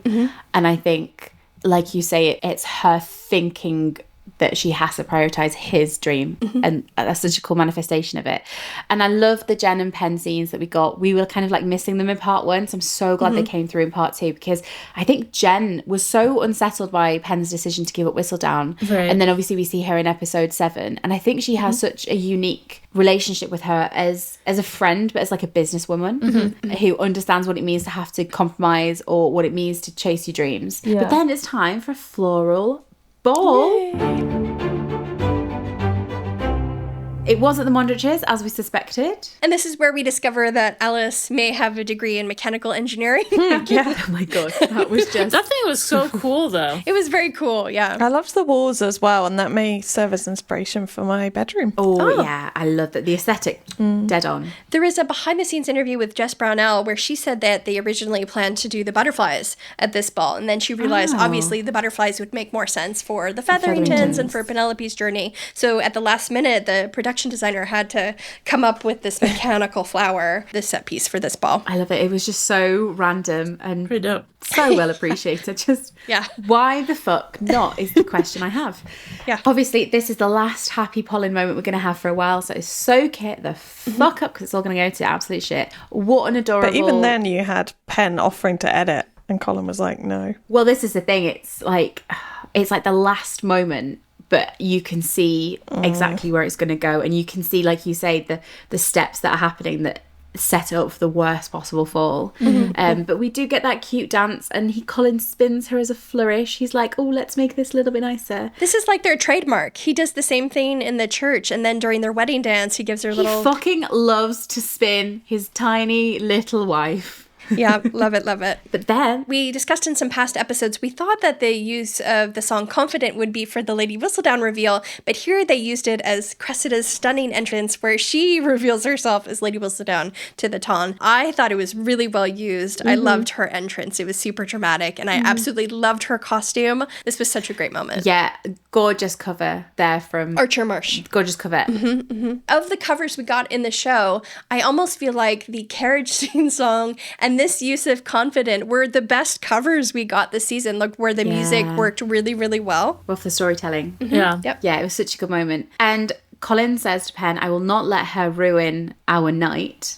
It's like, well, Whistledown's definitely going to ruin your night. Yeah. And you know what? I suppose they did technically dance on the day that he found out about Lady Whistledown, as thought in episode 2. So it might not be a demise for Lady Whistledown, but it was certainly a demise for Penn and Colin.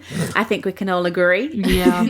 They also, dance on the day that Penelope retires as Lady Whistledown and decides to write as her own persona. So that was also foreshadowing for that, I think. Yeah. And Cho prays her writing and Penn stumbles. It's like she can't quite help herself. And then, as we said earlier, Penn fucking loves smut. Yeah, so Penn likes reading Colin's smut, and also Colin thinks that Penn writes the very best letters. Yeah. And we will see that, and I'm so fucking thrilled. And I still can't believe how much the letters actually came to have an impact. Yes, I was so happy with that. That is a fever dream. I can't even get my head around that yet. But Veg, the line that you just mentioned, when Penn, in such a genuine nature, was like, I could edit your journals. As soon as she said that, I was like, fuck. Yeah. We're doomed. We're doomed, because what that does is he has been insecure all season about himself, about their relationship, about his writing. And then Penn says, let me edit it, which is a very good-natured gesture in her mind. Not just that, but it's like her trying to cling on to... So she's like, okay, well, I'll be a wife. I won't do Whistledown, but at least maybe I can kind of have that outlet. Yeah, that's how I can have artistic expression. And then he's like, that's okay. Rather do it on my own. Yeah. And he takes it slightly the wrong way in this moment, because he's been in such a secure mindset. He's like, she doesn't think they're that good. Yeah. And then what happens is when he finds out she's Whistledown, he's like, oh, so you thought my writing was shit, basically. You think that Whistledown can do better and that I need your help, which isn't the truth. You know, if there's one thing I've learned about this podcast is that editing is such an important part of the process. Right. And it isn't like a personal thing. It's just like, it's such an important step of art. And having a critical eye is really helpful, but he takes it so badly. So we were doomed. One moment I really liked in this sequence is that they show that Lady Cowper has ink stains on her arm because she is the one who wrote the fake Lady Whistledown, and she yanks up her gloves to cover the ink stains when they're talking to the Queen, proving that she wrote it. That's so clever. This becomes relevant later when Cressida asks her mother if they had to write so negatively about the Bridgertons during their next issue, which I thought was a really clever moment because it would be so easy for viewers to believe that vitriol came from Cressida because it's aimed at the Bridgertons. But again, they kind of surprise us and reveal that those were not her thoughts. And she even regrets harming them and harming Eloise, and that her mother chose to do that, which I think is a sign that they will try to redeem her again in the future. Yeah, they have to. Yeah, I've said before that I think Cressida will maybe become a composite character if they keep the Cowpers as Sophie's family, that she may be Sophie's two stepsisters, that they may combine those two characters. And I think that based on comments that Cressida made earlier in this season, she talks about a childhood friend she once had, and I think that is Sophie. Yeah. So I think she may play a role next season if it is Benedict's, and she will ultimately be redeemed then. Also, just props to Jess Madsen in general, because she was just phenomenal. Yeah, incredible. This whole season, and in part 2, and this is just jumping ahead a bit, but the crew who designed her bedroom, we've kind of talked about this, how they talk about she is like a bird trapped in a cage, and her bedroom very much looks like a bird cage to me. There's even like this display of feathers, and the mirrors in her wardrobes kind of have these like oval, rounded, curved shapes that give me very much birdcage vibes. Also, she's wearing a giant bow in that scene that I think is very childlike, but also very pen-like as she's trying to mimic Whistledown. Yeah, the giant bow on her back. But back at the floral ball, we have Elle and Penelope having that scene together where Colin does notice they leave. And I think Elle turns on Cressida so quickly. I was really surprised. Like, Cressida spent the entire season like telling Eloise exactly what is going on and like how dire her situation is, and that like any good friend will be able to then extrapolate that her motivation comes from that.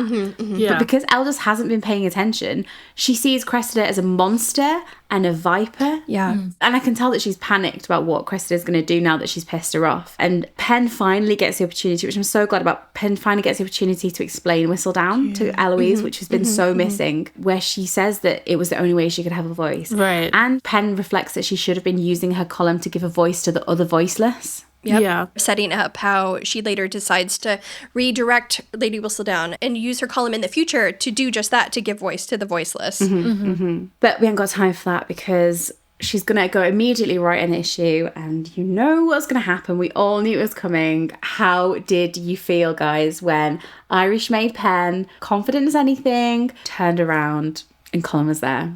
Well, congrats, Polin fans. Colin did, in fact, catch Penelope in her Irish maid get-up. Unfortunately, it did not lead to a heated moment between them. Well, not a heated, passionate moment, but you win some, you lose some. And you know what? We've done a lot of winning in the past 2 episodes. We're going to do a lot of fucking losing because it's episode 7, joining of hands. Oh my God. So we go straight into the Whistledown reveal, which again is something we'd been anticipating for years about how he was going to react. God bless Luke Newton for trying to soften how harsh the Lady Whistledown reveal ended up being. Thank fuck. We knew his reaction would be bad, and seeing how he kind of blamed himself for the distance he sensed between himself and Penelope the last few episodes just made it so much worse. But we got a lovely little tear from Luke in this scene, so thank you. God, I think this was worse than I thought it was going to be. The whole of his reaction was worse than I thought it was going to be. Yeah. Stellar acting. Yeah. Absolutely. And like you say, he says, I knew something was wrong. And He thought it was him. he thought it was him. And that hurt so much. And he then says, but it was you all along that had this. And I think that's a huge impact on his reaction as well, that he had blamed himself and like sort of gaslit himself into thinking he was the problem. And then he says, I will never forgive you. Shut up, honestly. Yeah, well, having rewatched this didn't bother me as much because I feel like we all say things we don't mean when we're hurt. And in this moment, he felt completely betrayed and blindsided. Yeah. This also isn't as bad as the entrapment line that we get later this episode. That's a comfort. Thanks, Leg. I think this was just the moment when I sort of realised the weight of everything that had come before it and how much that affected the story. Like the Marina situation and the Elle situation didn't happen in the books. Like in the books, Lady Whistledown didn't do too much. She called him charming. Yeah. Show Colin has suffered in a way that book Colin just never did. Yeah. Yeah. And for those of you who don't like that Colin leaves Ben in this scene, I should note that, well, first of all, the Featherington carriage is right behind her, the Featherington carriage and footman, so she had at least a safe way to get home. Also, hilariously, Colin, he says that he thought that one of the carriage drivers had abducted her. So, hero Colin meet jealous hero Colin. Who's going to win out? In this corner. Sorry. So for those of you who don't like that he left her, I really like how his coat swishes as he walks away. So there's at least that. It's the little things. Yeah. I have to say, I don't like that he left her. I just feel like he left her twice. Yeah. Kind of. And I just feel that's so against what Colin would do. I just can't see him, even in his deep anger. I'm not bothered by him putting her in the carriage their night before their wedding either, because I don't think they were supposed to spend the night together before their wedding. And they had that intimate moment against the shop that kind of reminded us that their connection was still there. Right. Yeah, I just feel like Colin would have just got in the carriage, given her the silent treatment, but just made sure she got home. But what can you do? He was upset. And then we get the return of the Doom Tree and a very funny, much needed issue of Lady Whistledown Light, where Lady Whistledown, aka the Cowpers, absolutely savage the Bridgertons. Hilarious. Dearest gentle reader. Very funny. Violet Bridgerton sleeps around. Is an adulterous whore. What I like about that is Violet is so relieved when the real Whistledown comes in. Yeah. And like that perfectly sets up why like Violet really quickly gets on board with Pen being Whistledown later on. Not as funny. However, we then get a shot of sad Colin sleeping in his yellow sheets, a little callback to 107. And if you remember, this is 307. So there's a little parallel there that they're kind of in similar places 2 years apart. Yeah, wondering if they've been entrapped. God help us all. Also, this isn't the only bit of yellow that we get in this episode. On top of Colin's yellow sheets, we actually get the cover of yellow later during their wedding.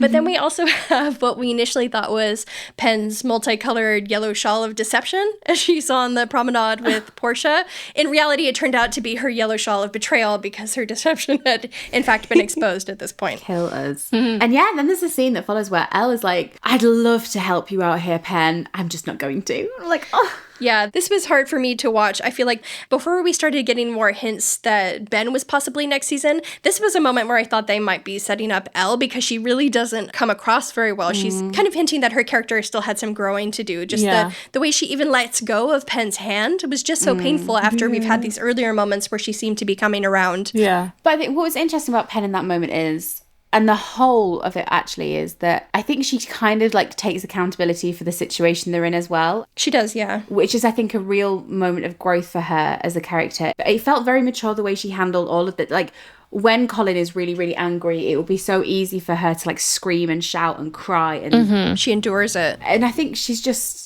at a point now where, you know, the worst has happened. Yeah. And again, I think that she trusts that Colin does love her, which is something that I was surprised by. Like, I think she doesn't really ever question that. So it's not really oh, he doesn't love me, as much as how are we going to get through this? How are we going to navigate this? Yeah.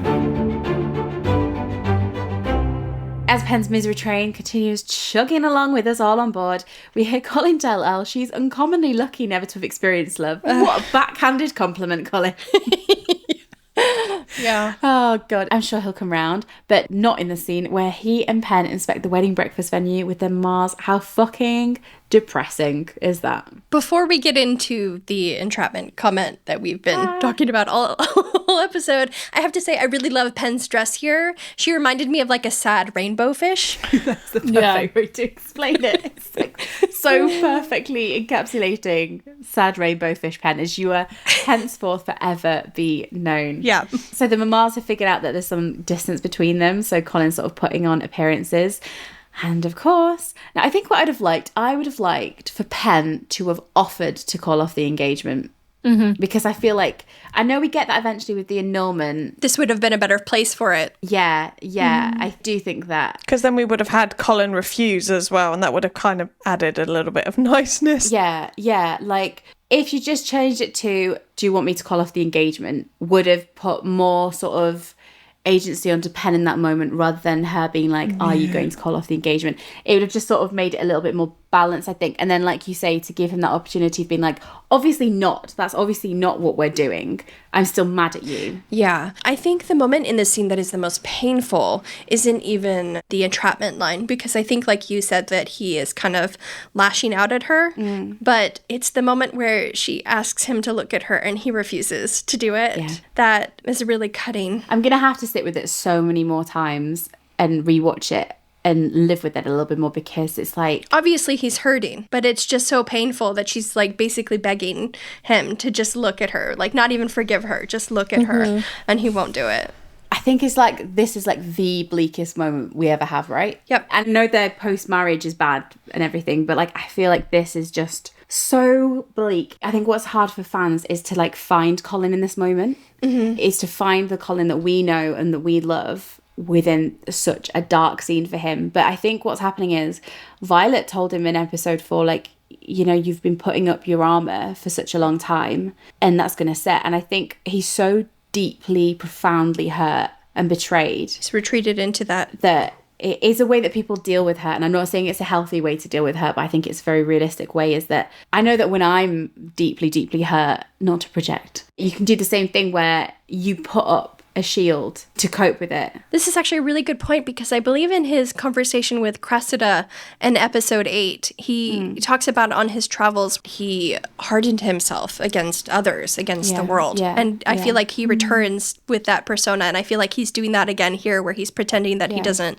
really care because he doesn't know how to process what's happened. But I think what's happened is he cares so deeply. Yeah, exactly. That's why he's just acting as if he doesn't care. Yeah. And then, of course, we have to talk about it. The entrapment line. How are we feeling about it? It's caused a huge stir. You know what is good, though, about this line is that for 2 years, Colin Bridgerton has had to go up against that. I would never dream of courting Penelope Featherington. Stand down, babe. Enjoy your retirement. We have a new worse line for Colin to be absolutely dragged over for eternity. So there's a benefit. You know what it is, though? He's hurt and everything like that. And he is using Portia's words against Penn here. I think what's interesting is Penelope's reaction. Because when he says that, I think she kind of is like, I know that that's coming from her, rather than you actually believing that. Right. Do you know what I mean? I think she's kind of like, she's hurt by it, but I think she knows that he doesn't believe that. Yeah. Also, like, it was weird for him to say that, because it was so not what happened in any realm. Like, No. and I know he's just using it as a way to hurt her, but like, every intimate moment, He's the one who chased her down in the carriage. he ruined her engagement in front of everyone. He chased her down. He compromised her in the carriage. He announced their engagement without really checking in with her. The mirror scene was 1,000% him. Like, did she even know she could get pregnant in that experience? Who knows? Everything was so led by him that he obviously doesn't believe that. And he's obviously doing it to her, but... It's like he had 4 weeks between that. Yeah. It's like he'd forgotten. She didn't even know about sex. She said there's more. She didn't know that there was more. Exactly. Like, he like touched her and then she didn't realise there was anything beyond that. So I think we need to sit with it. Fans need to sit with it. Like I said earlier, though, what bothered me more was his refusal to look at her Distance. when she asked him to do it. Yeah. You know? Yeah, he was so cold with her. That was hard. Again, another person retiring is the Beauty and the Beast scene. Stand down, babe. We've got a worse Polin scene. Enjoy your retirement, dancing in the fields. I think we knew that there would be hard scenes, but I think it affected kind of Colin's character, and Colin's character was different to how I expected, and not necessarily in a good way. And he never apologises for it, I think, is what hurts. Yeah. I think it helps in episode 7, this episode, before their wedding, when they have that confrontation in the street where he finally alludes to the fact that he might be jealous. And I feel like if we received more glimmers of the fact that that might be one of the driving factors behind his emotions and, you know, him lashing out at her, that might have helped also. I don't know. I I think we forget it's Shondaland and they were going to go for maximum drama. So when I first watched this, I was taken aback. And I know people really loved part 2. In retrospect, I really loved part 2. But the first time I saw this, I told Ovs that if I was reading fan fiction and this had happened, I would have closed it because I don't like this much drama. But, you know, I understand where Colin's coming from. Yeah. I will say, in happier news, we always find the dark comedy in situations. I really love when Tilly sends the message to Benedict to summon him, and it just says, please let me explain, and that they used voiceover to relay the message. It's like 4 words. Please let me explain. Like, did we need the voiceover? Couldn't you just see him reading the note? It's 4 words. I think I said to you, like, she's the real letter writer of the season. Wordsmith Lady Tilly. And wasn't there like a wax seal? A seal. She's like, no one can see this message. Because we see Benedict with it later. Oh, God. So extra. Love it. Yeah. And just a comment, I know people don't feel so good about that, but I had a great time with that storyline. And I messaged you guys who knew that Benedict's purpose was bisexuality all along.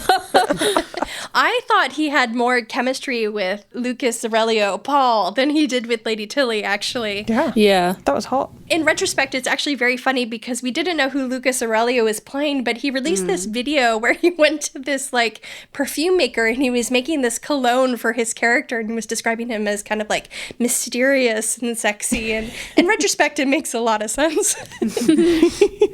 So Benedict, we also think Benedict's going to be season 4. Pretty much all of his conversations are about society and relationships. Yeah. And he ends the season by literally putting his foot in his mouth like the last 2 leads and saying that he only wants casual relationships, that he wants to remain free. And when they're talking about the masquerade, he says that he's going to spend the entire affair basically hiding from eligible ladies. So I think he's going to bump into his love interest there and surprise himself by pursuing her instead of hiding from her. 100%.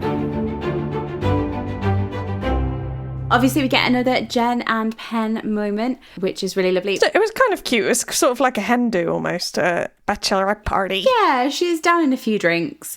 And Jen is like, yeah, you've messed up, but you were young and you didn't know you were in power. And I think that's so true. And again, the Bridgertons don't have that perspective ultimately on what it's like to feel powerless and unloved. And she needs to hear it from people that do that. You have made mistakes, but it doesn't mean those mistakes define the rest of your life, basically. Yeah. And she skips on out. Who does she run into? She runs into Colin leaving his own bachelor party. He's had a few drinks. Going for a walk, which is very book Colin, isn't it? He loves a fucking walk. I absolutely hated this scene. I don't know why. I loved it. I despise it every time I think about it. Why do you hate it?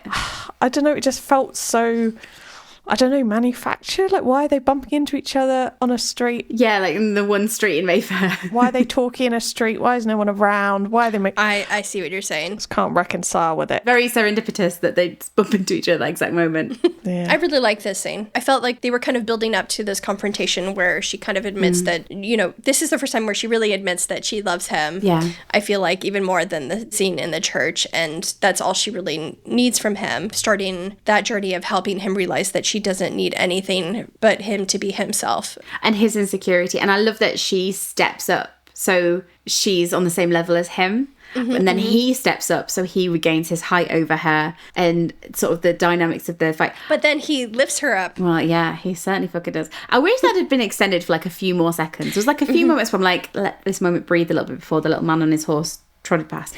I think what's good about this scene is had the Queen not gone to the wedding, had that not happened, like this would have resolved their conflict. This like led them into that happy space. It's just more shit went wrong.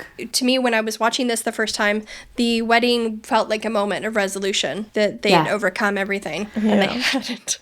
Well, speaking of the wedding, do you want to head on over? How fucking surreal was it to see the Polin wedding? Extremely surreal. For all of our joking about this being an execution, it sure felt like one. No, I'm just kidding. I'm just kidding. You know what? No, I wept the second time I watched this, and I think Bean wept when she first watched this as well. I did. I always said, since the day I saw the filming happen, I always said there was something wrong with the wedding. Yeah. And I was told off for being a naysayer, but like, the wedding being in episode 7 meant something fucked was going to happen because there was no way they could be happy. Yeah. Because Colin says to her, like, I'll see you tomorrow. So he is going to marry her. They are going to go ahead with it. And I think what's lovely is even though they're both so lost and separate from one another in that moment, they still know that they're going to go ahead with it and they still are going to find one another. This felt like a moment, like I said, of them reconnecting. When he nods at her when she's walking down the aisle. Yeah. One fan even noted that the moment that Colin nods at Penn as she's walking down the aisle coincides with the part in the song Yellow that goes, "You know I love you so." Aww. So it's kind of this reminder that Colin does really love Penn. They love each other. Yeah.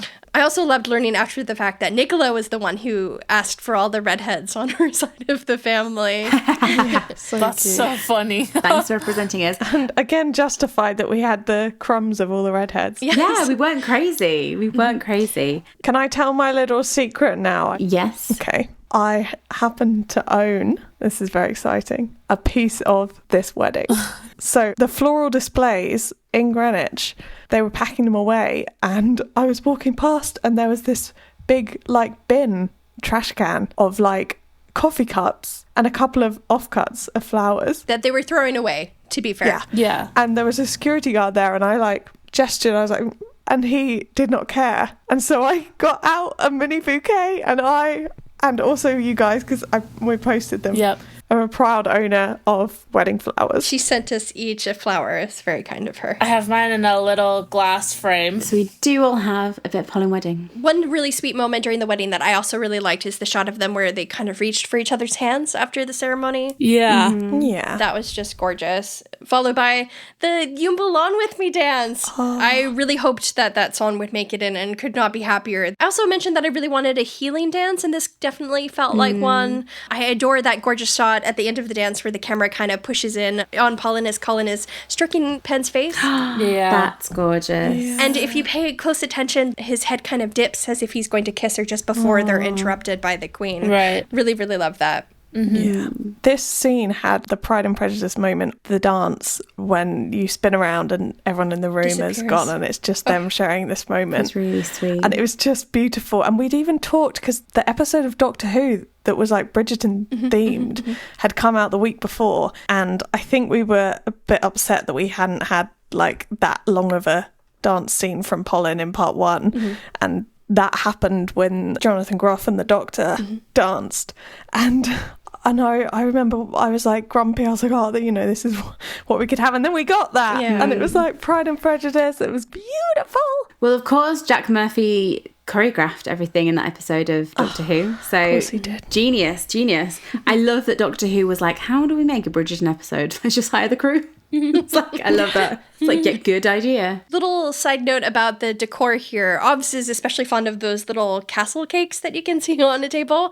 But I loved that the frosting on their actual wedding cake mimics the decorative molding in the room they're in at Clayton House where they had their wedding breakfast. Yeah. And Veg, you also noticed something else on the cake. Yes.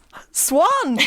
Oh. Swans. Swans fucking everywhere. Returning to the swan imagery we saw in the urns outside. What a frosting swan. I can use that fucking swan picture. Thank the fuck we've got the swans, everyone. So yeah, if you were disappointed that the giant swan didn't make a big appearance, there are swans on their wedding cake. I don't know if I like the wedding. I'm going to have to sit with it for a while. It made me cry. I liked it. I cheered up. Yeah. I was just disappointed that after this point, they weren't Polin against the world. Yeah. Well, of course, because what happens is, and I remember watching you with this, Lucky, and we were so shocked when the Queen Shocked. entered. We were like, Yeah. because we'd always wondered what was going to happen. But like you said, everything is kind of healed between them. Obviously, the whistle down is sort of underlying it, but she walks in and she's like, if you're not a Bridgerton, get out. I love the moment where Penn, Tries to go. where Penn's like, She's like, all right, sure. she's like, has that ink dried on that marriage? And she goes. And then Colin's like, no, Penn, definitely a Bridgerton. And she's like, great, thrilled to hear it. Whereas meanwhile, she was trying to get the fuck out of it. In contrast, Lady Danbury stays, even when Queen Charlotte says everyone must go. Love it. Lady Danbury's like, if I'd had it my way, I'd have been a Bridgerton. Oh God. Some minor picks for me here. I guess the biggest issue for me is, like I said, I felt like this was a moment of resolution. So I really didn't like the argument between Penn and Colin after their wedding. That was really tough for me. It's also one of the scenes that we know for a fact is a reshoot. And it's the one where Colin says that he doesn't want to sleep with Penn on their wedding night. This is really rough. I think for me, I would have been okay with this scene if Colin at least showed Penn a little bit more affection and then showed that maybe he was still struggling to come to terms with her being Lady Whistledown, especially with the added drama of the Queen believing one of the Bridgertons was Lady Whistledown. Yeah. But apart from this, I really liked the wedding. The reaction that didn't really resonate with me and confused me was the fact that a lot of Colin's vitriol seemed to be around, like, his family, and he kept mentioning his family. Yeah. And, like, Anthony is the family, the honour guy. Colin never really gave me that vibe. It didn't seem like he cared about his family that much. Obviously, he loves his family, but that just was never really like a big focus of his character. So for that to be such a big thing for him, I just was like, I don't get this. I disagree. I think the difference is Anthony always talks about like the family name, like the family as like a concept and like a united force in society. I think Colin... Firstly, I think he partially uses the family as a defense for why he's actually so upset. He uses Eloise as a defense, and he keeps bringing up Marina and he keeps bringing up Eloise. I think he does care about Eloise's been ruined, but I think he also knows that she's over it and she can fight her in battles with Penn. Marina, he doesn't give a shit about Marina anymore. What he's doing is trying to process his own deep hurt, his deep insecurity that happened from episode 1 when she wrote about him, which really is the crux of why he's so upset for a lot of this.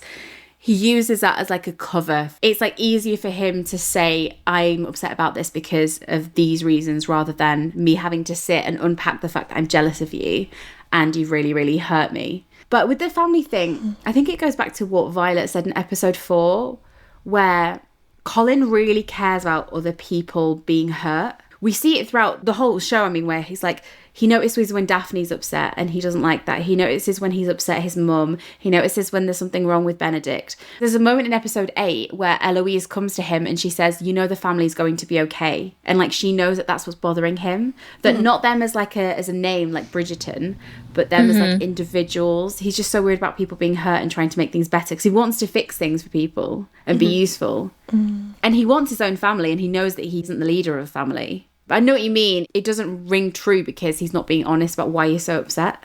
Yeah. I think it's awful.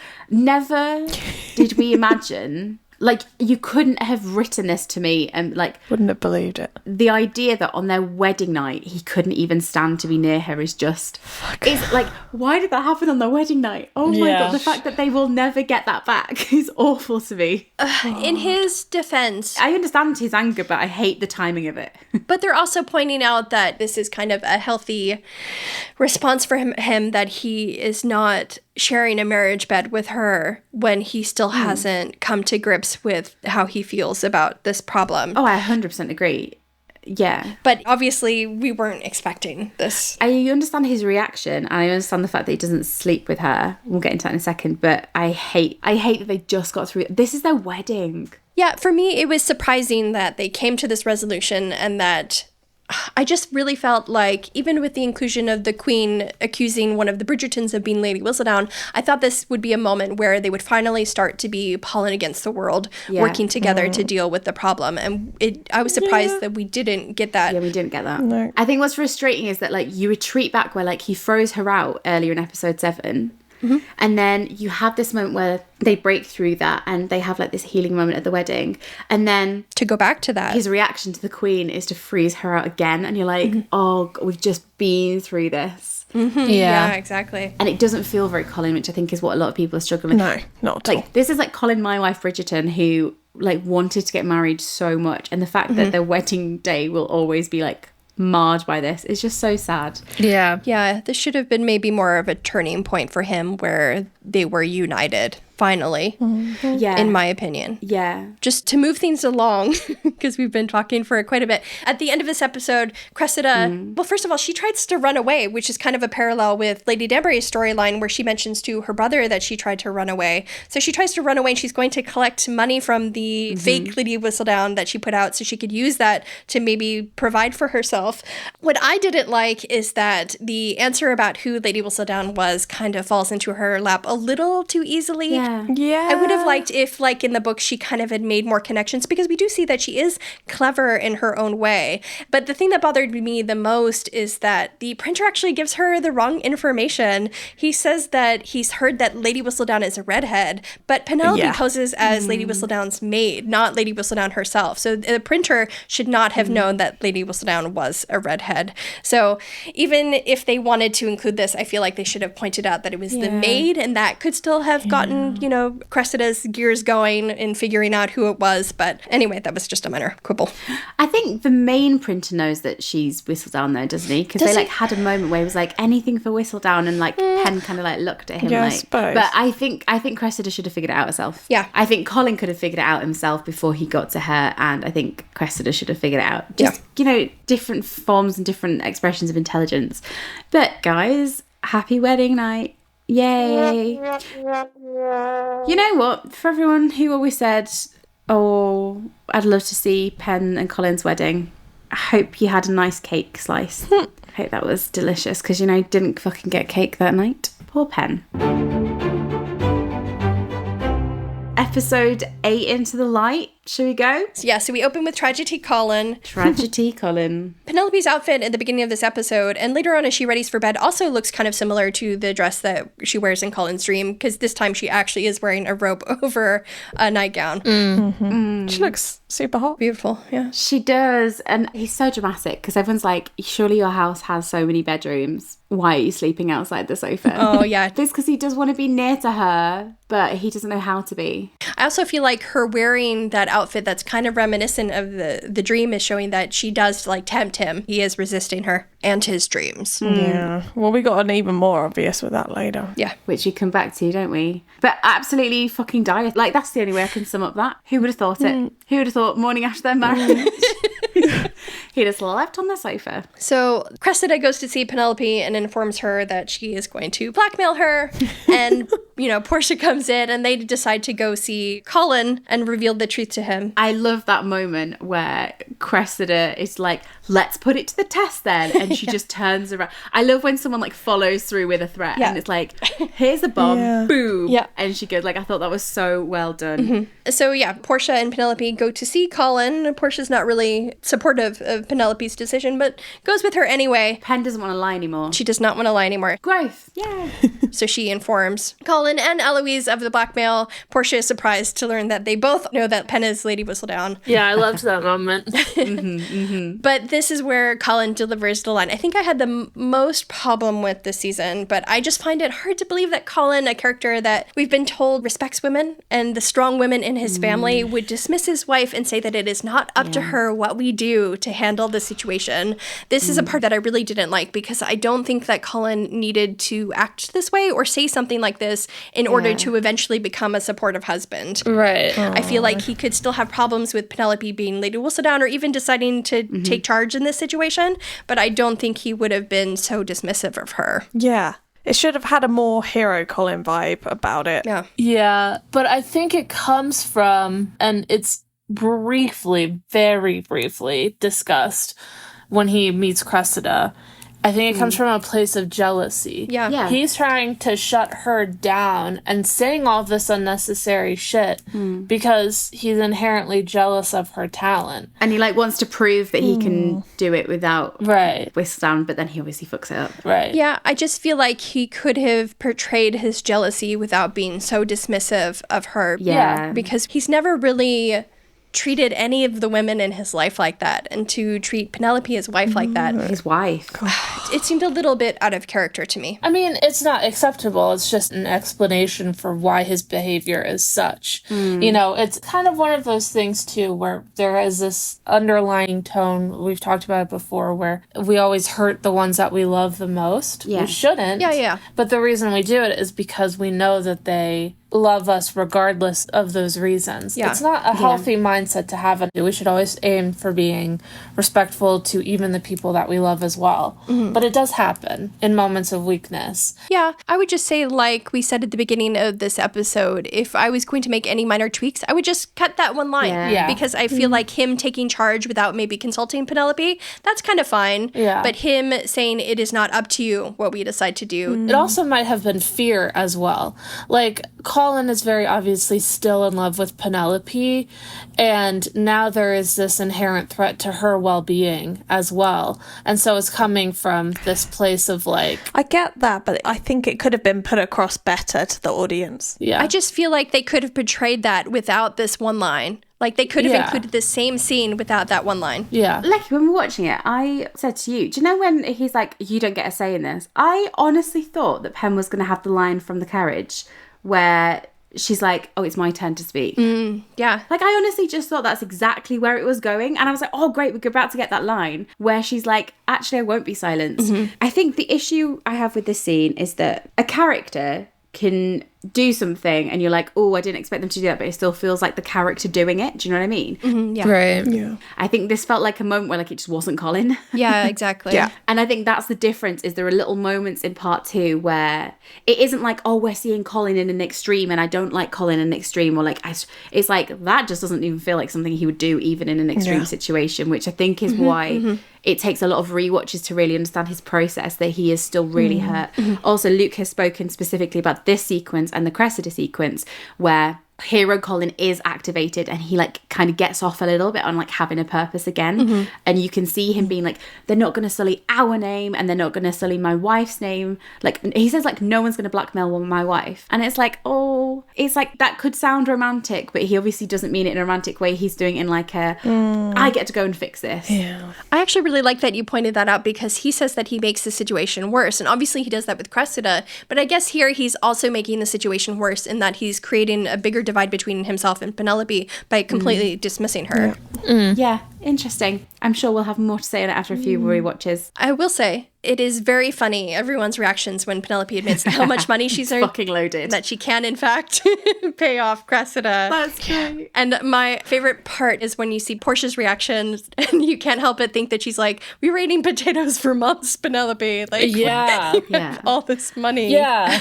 Portia is pretty gracious in that moment, because I'd be fucking fuming with her. And I feel like that's such a concession from Pen, because I think she's like letting him like go ahead with it because she knows he's angry, and she's very patient with him, I think, in part 2. There's a lot of moments where Colin does something and you're like, I would fucking slap him. And I adore Colin. Yeah. But there's some moments where you're like, oh, but I think she knows him so well. She like knows he like needs space to process his emotions. And then obviously Colin goes to see Cressida, and yep, he absolutely makes things worse. Yeah. So he's kind of getting through to her, and he says a lot of interesting stuff that I'd love to unpack another time. We don't have time to now, but about how lonely he was and how much Pen's absence really did affect him, and how no one replied to him, and how that rejection of being needed led to him putting his walls up, which I think is really pertinent to how he treats Pen in this, is that he thinks that she doesn't need him, and so he puts his walls back up because he's so at a loss. I really love that Colin equates home and Penelope when he's discussing how he felt when she didn't correspond with him during his travels. It Yeah. reminded me quite a bit, actually, of the book line, Home Was With Penelope. So I loved that. And it's like he's processing how he feels, because he's there reiterating, Pen isn't Whistledown. Pen isn't Whistledown. And obviously she is, which is the reality that he needs to come to. And Cressida calls him out on it. Yeah. And she says, you're jealous. Yeah. You're jealous of her. Yeah. And like we said earlier, Cressida almost buys into it, but he does make a fatal mistake. When he mentions family. Yeah, exactly. Yeah. And then we get another noticeable reshoot scene. The scene where Colin follows Cressida into the hallway and she decides to double the bounty is a reshoot. I think this was included because they didn't think audiences would be able to connect the two scenes surrounding this. So without this, you would have Colin going to see Cressida, who doesn't react very well. And then he reports back that she wants twice as much money. And I feel like maybe they felt they had to dumb it down a little bit for audiences who might not make the connection, and have Cressida explain on camera that now she wants double the amount of money. Yeah. I'm not sure this was needed, but I think that's what they were doing. What people would have assumed that he was just like adding a bit of money for, Yeah. for his own travel fund. Yeah, it's like, my travels. Yeah, he's like heard Pen's loaded and he's like, Oh, she's asking for more. and she insists that I take the money. Just put it into this bank account, please. Yeah, transfer into this Western Union account. Oh, Colin. So he truly fucks it up. But there is a very sweet scene of Elle and Pen waiting for Colin to return, sitting on a sofa. It's exactly the scene in 108. Our little Penelope's hearts were restored. Also, Elle asks Pen about what she's reading, and we realise that they're truly, truly friends again. Because if you remember back in part 1, Pen tries to invite Eloise into her house to discuss what book she's reading, and then she was completely rejected. Yeah. But here we have Eloise being like, tell me everything. Oh, there's so much about the Penelope's relationship that I just adore. But this was like a really healing moment as well, I think. And then obviously Colin comes back in and says that he's failed. Yeah. And I love that in that moment when it's still really tense, like Eloise grabs Penelope's hand so she's not alone in that moment. So even though she's isolated from Colin, she still has Eloise by her side. Yeah. And again, it's a moment where she's really gracious with Colin, because Colin comes back and he has fucked it. And she's like, I'm grateful for you for trying, really. Yeah. How did you feel about the scene when Colin went to go get his stuff for bed? Oh, God, yeah. And he goes into their room and Pen is there getting ready for bed, and she sort of slips down the same shoulder that he did in the carriage. But it's like an invite to be like, can we get past this? Can we be together again? And he's like clearly like wanting to, but he runs away from it. Right. Oh, yeah, all it gave to me was it was like, oh, he still finds her really hot, by the way. And I don't know. What I wanted from this scene, and I told you this, Obviously, is that throughout part 2, I would have liked more moments of affection from Colin towards Penelope. And I feel like they didn't need to necessarily have a moment of physical intimacy in this scene, but I would have liked some emotional intimacy. And I thought a really good way for them to do that would be for him to maybe give his journals to Penelope and kind of show her that he did want her to edit his journals. Because we see in the epilogue that she eventually did edit his journals, but there's no kind of scene before that where we see that he's changed his mind about that. So I feel like that would have been a really sweet moment where if he offered his journals to her, he's kind of showing that he does still value and respect her, and like connecting them through their writing again. Like he can't physically be with her because he's still processing, but he can be with her via the written word. So I would have liked a moment like that, I think. I remember at the time we were like, oh, is this another mirror scene? Yeah. I understand why Colin didn't sleep with her. He wrote in his journals that like he struggles with feeling emotionally distant from someone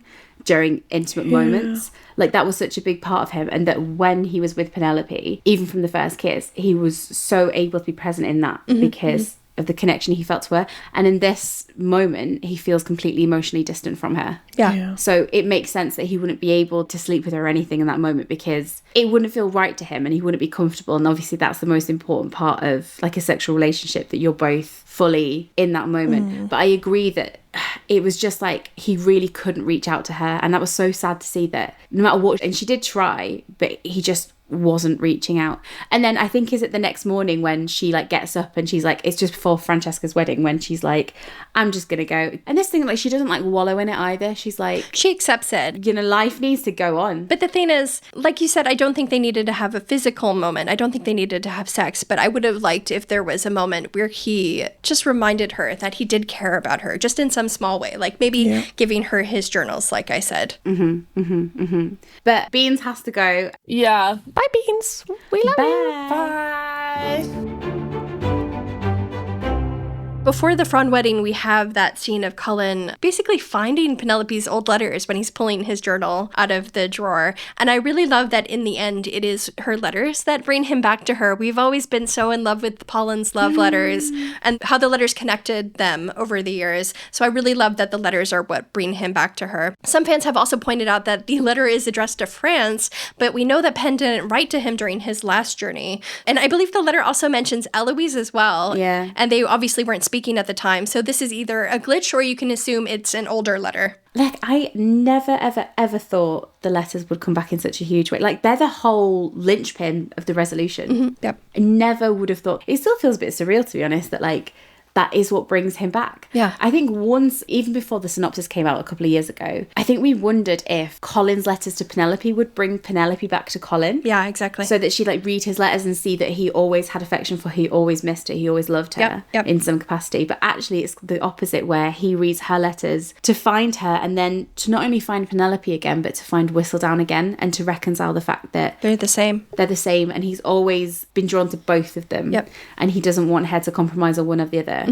But we did have the Fron wedding. I know I said I wanted some angsty Polin exchanging glances at a Fron wedding. Here you go. Not like this, kids. Not like this. But there we go. Also, the way that Pen stood separately to the Bridgertons, as if... I wonder when the annulment plan... In fact, obviously, Pen later offers for an annulment, which is an idea that Portia put into her head because she said something about annulments. So once again, Portia sort of laying seeds that end up coming through from Pen and Colin. But I think Pen stands herself aside from the family. And then when she's in the games room with Colin, she alludes to them like, you shared your family with me. And it's almost like she's still keeping that little bit of distance from them, where she's still an outsider looking in, and she has that moment where she sees this beautiful family and she realizes that she can't inflict damage on that family, the family that she always wanted to be part of. Yeah. This is also the scene where she basically tells Colin that he's enough just as he is, and the expression on his face when she says that is just heart-wrenching. So good. But I love that scene, and it's exactly what he's been needing to hear for like years and years and years. He's needed to hear that he is enough as he is, and he doesn't need to do anything or prove anything. I'm just so sad that when she was like, I just want you to kiss me, to hold me, to love me. And I love the line and I love the delivery of when he's like, I want very much to do those things. Yes. That felt like such a Colin line. Yep. And then she says, why can't you then? And he's like, I don't know, but this is what we're going to do. And I was like, oh, I just want like a little moment there. Yep. So this is where Pen takes control of the situation a little bit and gets brought back into the... She's like, trust me to have a plan now. Yep. And obviously we never see her tell Colin the plan, Yeah. but that's obviously what happens. Yep. Also, I have seen a lot of things that like she pulls his hands towards like Her stomach. like her stomach. I don't think Pen knows she's pregnant. I think this is a gesture Nicola does a lot as Penelope, as she places her hand on her stomach. Yeah. So I don't think Pen found out until after the whole thing, because otherwise it'd have played out very differently. Yep. After this, Penelope starts to put her plan in motion, and I think it's just really hilarious that after all this time, she's still keeping all of her money over in her old bedroom at the Featherington house. Yeah. There's nothing there. Love it. There's like dust sheets up. Yeah. But yeah, obviously off screen, she fills him in and he goes along with it, which is an inversion of what happens in the books where he sends the letters and he takes charge. Yeah.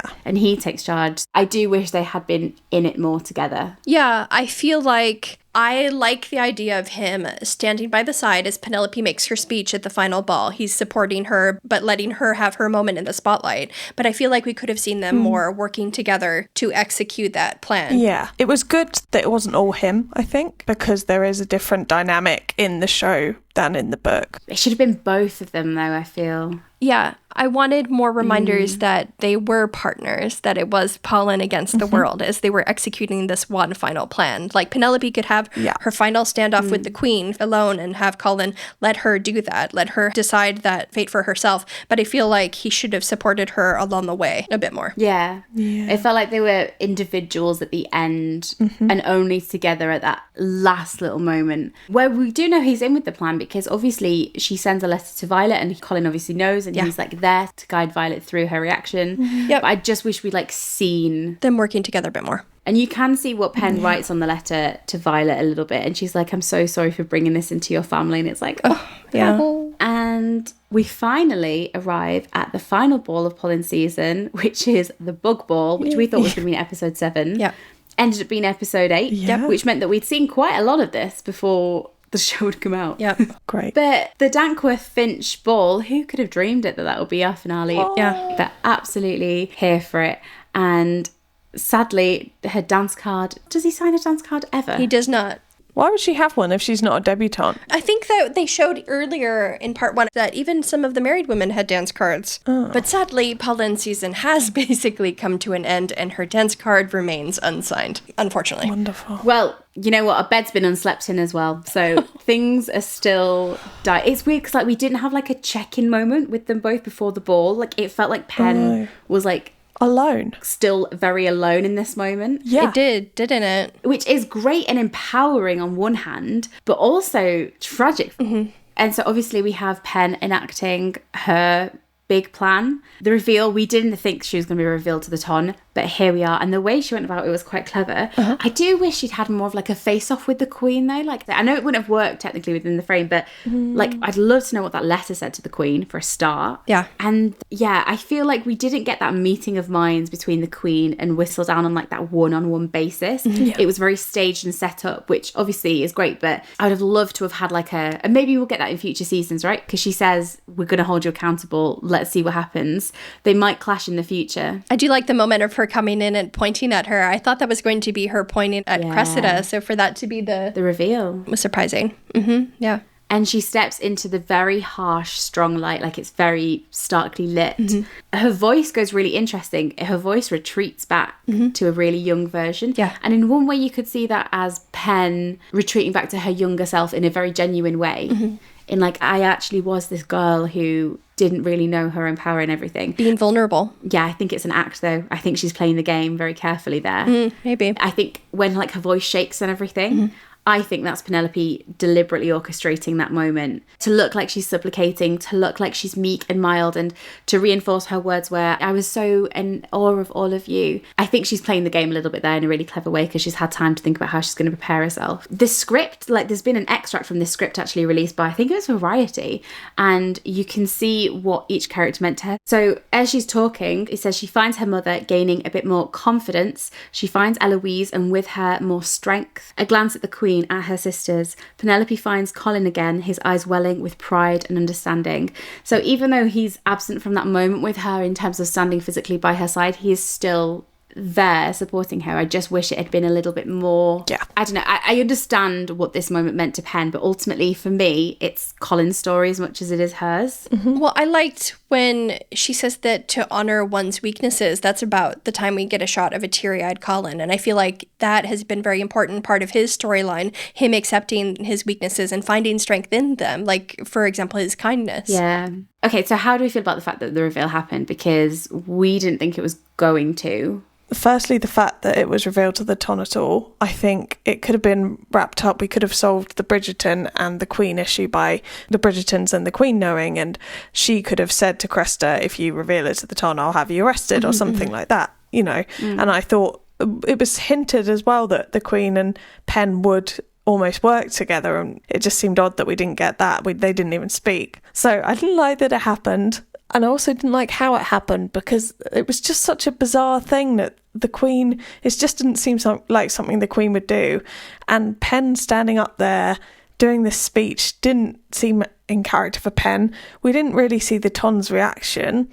Like, what did the Ton think? And then Colin fucked off for 15 minutes. Like, I don't mind that it took so long for him to approach her because they had to fit those other beats in of her talking with her mother and with Lady Danbury. I would just kind of ignore how much time it took for him to get to her. It's just that they had to slot it in those conversations first. Do you know what I mean? I would kind of excuse him for that. For me, I thought that Nicola gave a really great performance. Her speech made me super emotional. I thought she had a powerhouse performance. I do wonder how Penelope is going to collect gossip now that she's been exposed, but I guess that is a season 4 problem. If I had to speculate, I'm going to guess that Lady Whistledown is going to retire, or there will be new Lady Whistledown at the end of season 4, just because I can't imagine that Penelope would collect gossip so out in the open now. But yeah, I didn't mind that so much. The Queen publicly showing her support for Lady Whistledown, I also didn't mind that because we kind of talked about how that plays into the Eros and Psyche myth, and how Queen Charlotte may be playing the role of Zeus in the love story and kind of giving permission for the lovers to be together. It was just a bit quick, I think. Yeah, I think I also would have preferred if, like you said, it had been more one-on-one, like a meeting of minds and of them kind of conspiring to silence the blackmailer privately. We've talked about how the Queen is interested in a game. If they had played a little bit more of a game of their own, where they kind of subverted Cressida's plan in a different way. Yeah.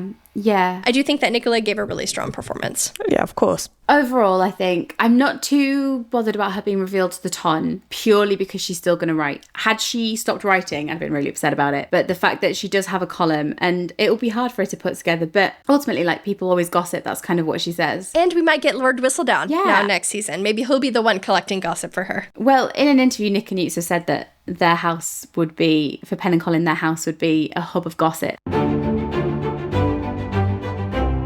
And then, of course, we get the very final, which is very classic Bridgerton. They push it right to the very end to have the couples making up properly. Like, that isn't really a surprise. But the final reconciliation between Pen and Colin, where he says... Well, he says that your letters have always been the ones I'm most eager to read. Another reminder of the letters and how important they were in their relationship. And costuming-wise, I also liked that we finally got Tiger Colin. He's in that tiger kind of print coat. I liked this choice for the final ball because it's almost like he's a tiger on the prowl, going after what he wants. He now knows that he wants a life with Penelope. Yeah. And this is the thing, to get to that point, he had to reconcile her identities. That he not only accepts that she is Whistledown, but says to her that he tried to separate them. But after seeing you speak today, I would not want to. He doesn't want to silence her. Exactly. Because she's bloody brilliant. He admits that he struggled with her success and how brave she is. But now he reflects that I simply cannot believe that a woman with such bravery loves me. How lucky I am to stand by your side and soak up even a little bit of light. If my only purpose in life is to love a woman as great as you, then I will be a very fulfilled man indeed. Colin, babe, that's not your only purpose in life. Just remember, no one's purpose in life is just to love another person. Yeah. You can have interests outside that, as we will see with his little butt. But a beautiful reconciliation right at the end. Yeah. What we have of an actual healing dance for the last time. What else we have, which we can't get into detail right now, we have Pixel Polin in the flesh. Yes. Yay. As they wave goodbye to the party of Fran, Michaela and Eloise. Then we have ourselves a little epilogue. How do you feel about the epilogue? I kind of suspected all along that they would win the air race. And we talked about, I believe in our last episode, that we kind of wanted an epilogue that had something to do with the window. And I really loved that the final shot of Polin is them kissing in front of the window that she spent her whole life looking out at him from. But now he's by her side. I really liked that. Fans have also pointed out that Pen's new Lady Whistledown logo is her profile instead of the anonymous Lady Whistledown profile, which is really sweet. And to tap back into the idea of Penelope liking smut, there's that scene of Gregory reading Colin's book and Ben snatches it out of his hands and asks if he's old enough to read Colin's book, which one of our listeners thought might mean that Pen, Colin's editor, maybe decided to keep in some of the more naughty bits that she likes so much from his travel journals, which I think is very funny. As I said earlier, I wasn't too fussed about Pen and Colin having a kid this young because I feel like they had a lot of life to live because they're so young. I think there's more you can do with couples than make them have babies. Yeah, and I think ultimately it was always going to go that way from the beginning of the season's fixation on the air plot. Like, that was always going to be the thing. And I'd really worried that that was going to kind of be the resolution. So the fact that Pen's still writing a column, we've always just wanted her to keep writing, but to refine her voice and to see her do that. And for Colin to have written his book, which is called Travelling with Myself. Yourself. Which is the most hilarious title and throwback to 202. No. I love it. I began a real conversation with someone. Myself. And then he goes on to have conversation with himself in his journals and then publishes them for everybody to read. Adorable. I'm so proud of him and his writing. And I hope they're still living at their actual home. But obviously they've inherited the estate through their son. We don't know what the son's called yet. That's something else, a mystery. Thomas, Elliot, fight it all out in the comments. Portia and Violet together. All the Bridgertons over at the Featherington house was really surreal. I think ultimately I'm happy with the epilogue. I wanted them to travel, but I'd accepted that wasn't going to happen. That's Cantonese job. That's Cantonese job, yeah. Heavily pregnant and traveling, yeah. And it's been confirmed that Julie Andrews is going to return for season 4. Oh. So that is the end of the episode, end of the season. Obviously, other huge things happened in the season. Obviously with Benedict, as we alluded to earlier. Another thing that has been a huge topic of conversation is the storyline with Fran. How are we feeling about Fran? So we received a lot more tragic foreshadowing for John's story in these 4 episodes. So, for example, while telling his muddy boot story, John compares himself to a phantom, which is very sad. And at the wedding, the ceremony concludes with the words, "May you now live together in holy matrimony until your dying breath." And the priest looks at John as he says, "Your dying breath," which is really sad. Yeah. And obviously the big thing is the fact that there's been the gender swap Michael to Michaela. I imagine that this is the approach they're taking because when they consider the audience as a whole, I think the writers have thought that for that audience, the queer storyline is more important to tell. In terms of my opinion of things, I won't go super deep into it, but I will say that Masali is so hot. And I had a Fran moment when she walked on screen. We know that fans have many different opinions about how Fran's future storyline has been set up this season. If you look closely, Fran seems somewhat unfulfilled by her first kiss with John, and before that scene, Violet mentions that when she first met Edmund, her true love, that she could barely speak her own name, and we see the same reaction when Fran meets her gender-flipped love interest in episode 8. I think for me, I would have preferred if we saw the sparks on Michaela's end at first, but that's just a personal opinion. I'm completely on board with Michaela. I do think Jess Brownell's comments are right that it is important that all viewers can find themselves in the story. I do think, obviously, Fran's story is going to be very interesting to see how they tackle certain storylines that felt very pertinent to her story as it originally was. I think the essence of Michael can still very much be found within the portrayal of Michaela. I'm interested to see how it's still portrayed that is a deep, genuine love between them, but it's maybe a different kind of love, and that there are different kinds of love that exist. Like, soulmates can exist in different forms, and loves can exist in different forms. I think the only thing I'd have changed is Michael is instantly drawn to Fran. So to not see that at all is a bit strange. Yeah, for me, I really don't like cheating storylines, and this kind of toes the line in emotional cheating for me if Fran does have immediate feelings and sparks for Michaela. I would have liked the unattached party of that relationship, Michaela, to have those feelings, but we'll see how they play it. Maybe they will play it more sensitively than it initially seemed here when they first met. It was very obvious they wanted to show us that Michaela is Fran's true love. I just wish they had either introduced her later, or the sparks, like I said, had been on Michaela's side at first. Yeah.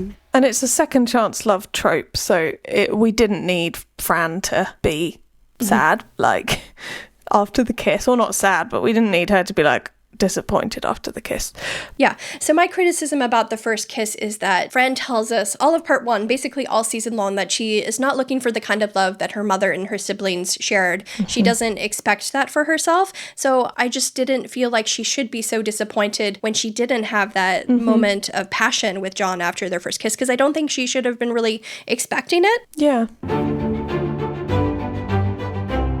Looks like Benedict is next season. Yeah. We all think Benedict for season 4? Yep. Yeah. Was unsure, and every time the twice that he and Eloise had a conversation, I was like, oh, who's he going to be? Obviously, you noticed in Penelope's last issue of Lady Whistledown, she introduces the fact that a new family may be entering the town and that their arrival comes with a bang, which kind of reminded me of a potential masquerade. So I wonder if that has to do with Benedict's love interest's arrival, potentially. Definitely. Also, you may have noticed that Colin didn't really pay off Will's debt in a big way. I think they might be saving that for season 4, because that will kind of tie into the class themes. Because it was kind of weird to me that Will ends up giving up his dream while Penelope is able to retain hers. So I think maybe in season 4 he might actually be able to regain his bar in some way, and maybe hire a new manager to run it. They could hire Polin's kid, because we know that time doesn't work and children age incredibly quickly. So you never know, by next season, Polin's kid could be old enough to run a bar. Also told us that there's secret passageways in it. So I think it'll come back at some point. Yeah. So overall, I think we've talked a lot about the things that we did like, things that maybe we think we'd change a little bit. What were you most surprised by? What did you enjoy the most? What would you change? I enjoyed the Featherington plot a lot. I didn't enjoy most of Colin's post-reveal actions. I liked the sweet moments between Penelope and Colin this season. So like that moment in the church where he tries to make her laugh. That was really sweet. I liked that kind of the bittersweet but happy wedding that they had. You know, I like the happy Polin moments. So 5 and 6 were good for me. Yeah, 5 was definitely my favourite. I think I need to sit with it a little bit longer. Yeah. For sure. And sort of get into, well, I do understand Colin's headspace in episode 7 and 8, but just sort of connecting the moments a little bit more to his headspace. I was obviously very surprised by things like the wedding going so sour and how his reaction was so severe. But ultimately, yeah, I think I need to watch the whole season together. I was really happy You Belong With Me was included, because that's a song I did not think was going to make it into the show, especially after having a Taylor Swift cover in part 1. Yeah, and Yellow as well. Dreams Come True, and very, very sweet, very surreal. But there was so much, and everyone's still processing everything. And I think it's one of those things where we sat with season 1 and season 2 for such a long time and like knew it unbelievably intimately. And then this is all so brand new to us. Overall, thoughts on Polin's season?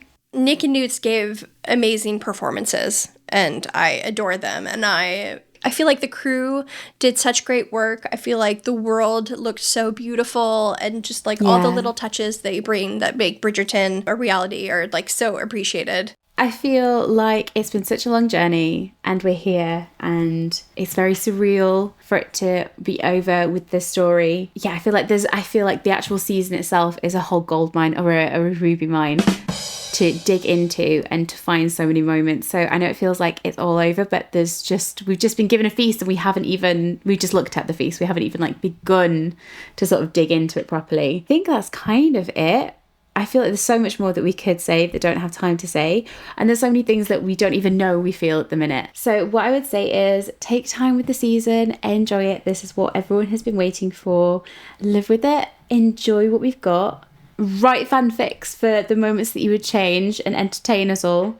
And ultimately just enjoy this beautiful love story between two characters that we love so dearly.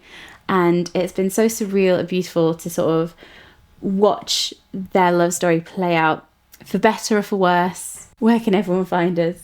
You can find us at WhatABarbPod on Instagram and TikTok. And you can find us in audio form on podcast platforms and in video form with lovely collages on YouTube. And Beans, my darling Beans, wherever you may be, I don't know what you've got planned for us, but sing us out. Stars shining bright above you. Night breezes seem to whisper, I love you. Birds singing in a sycamore tree. Dream a little dream of pen. Thank you. Arrivederci.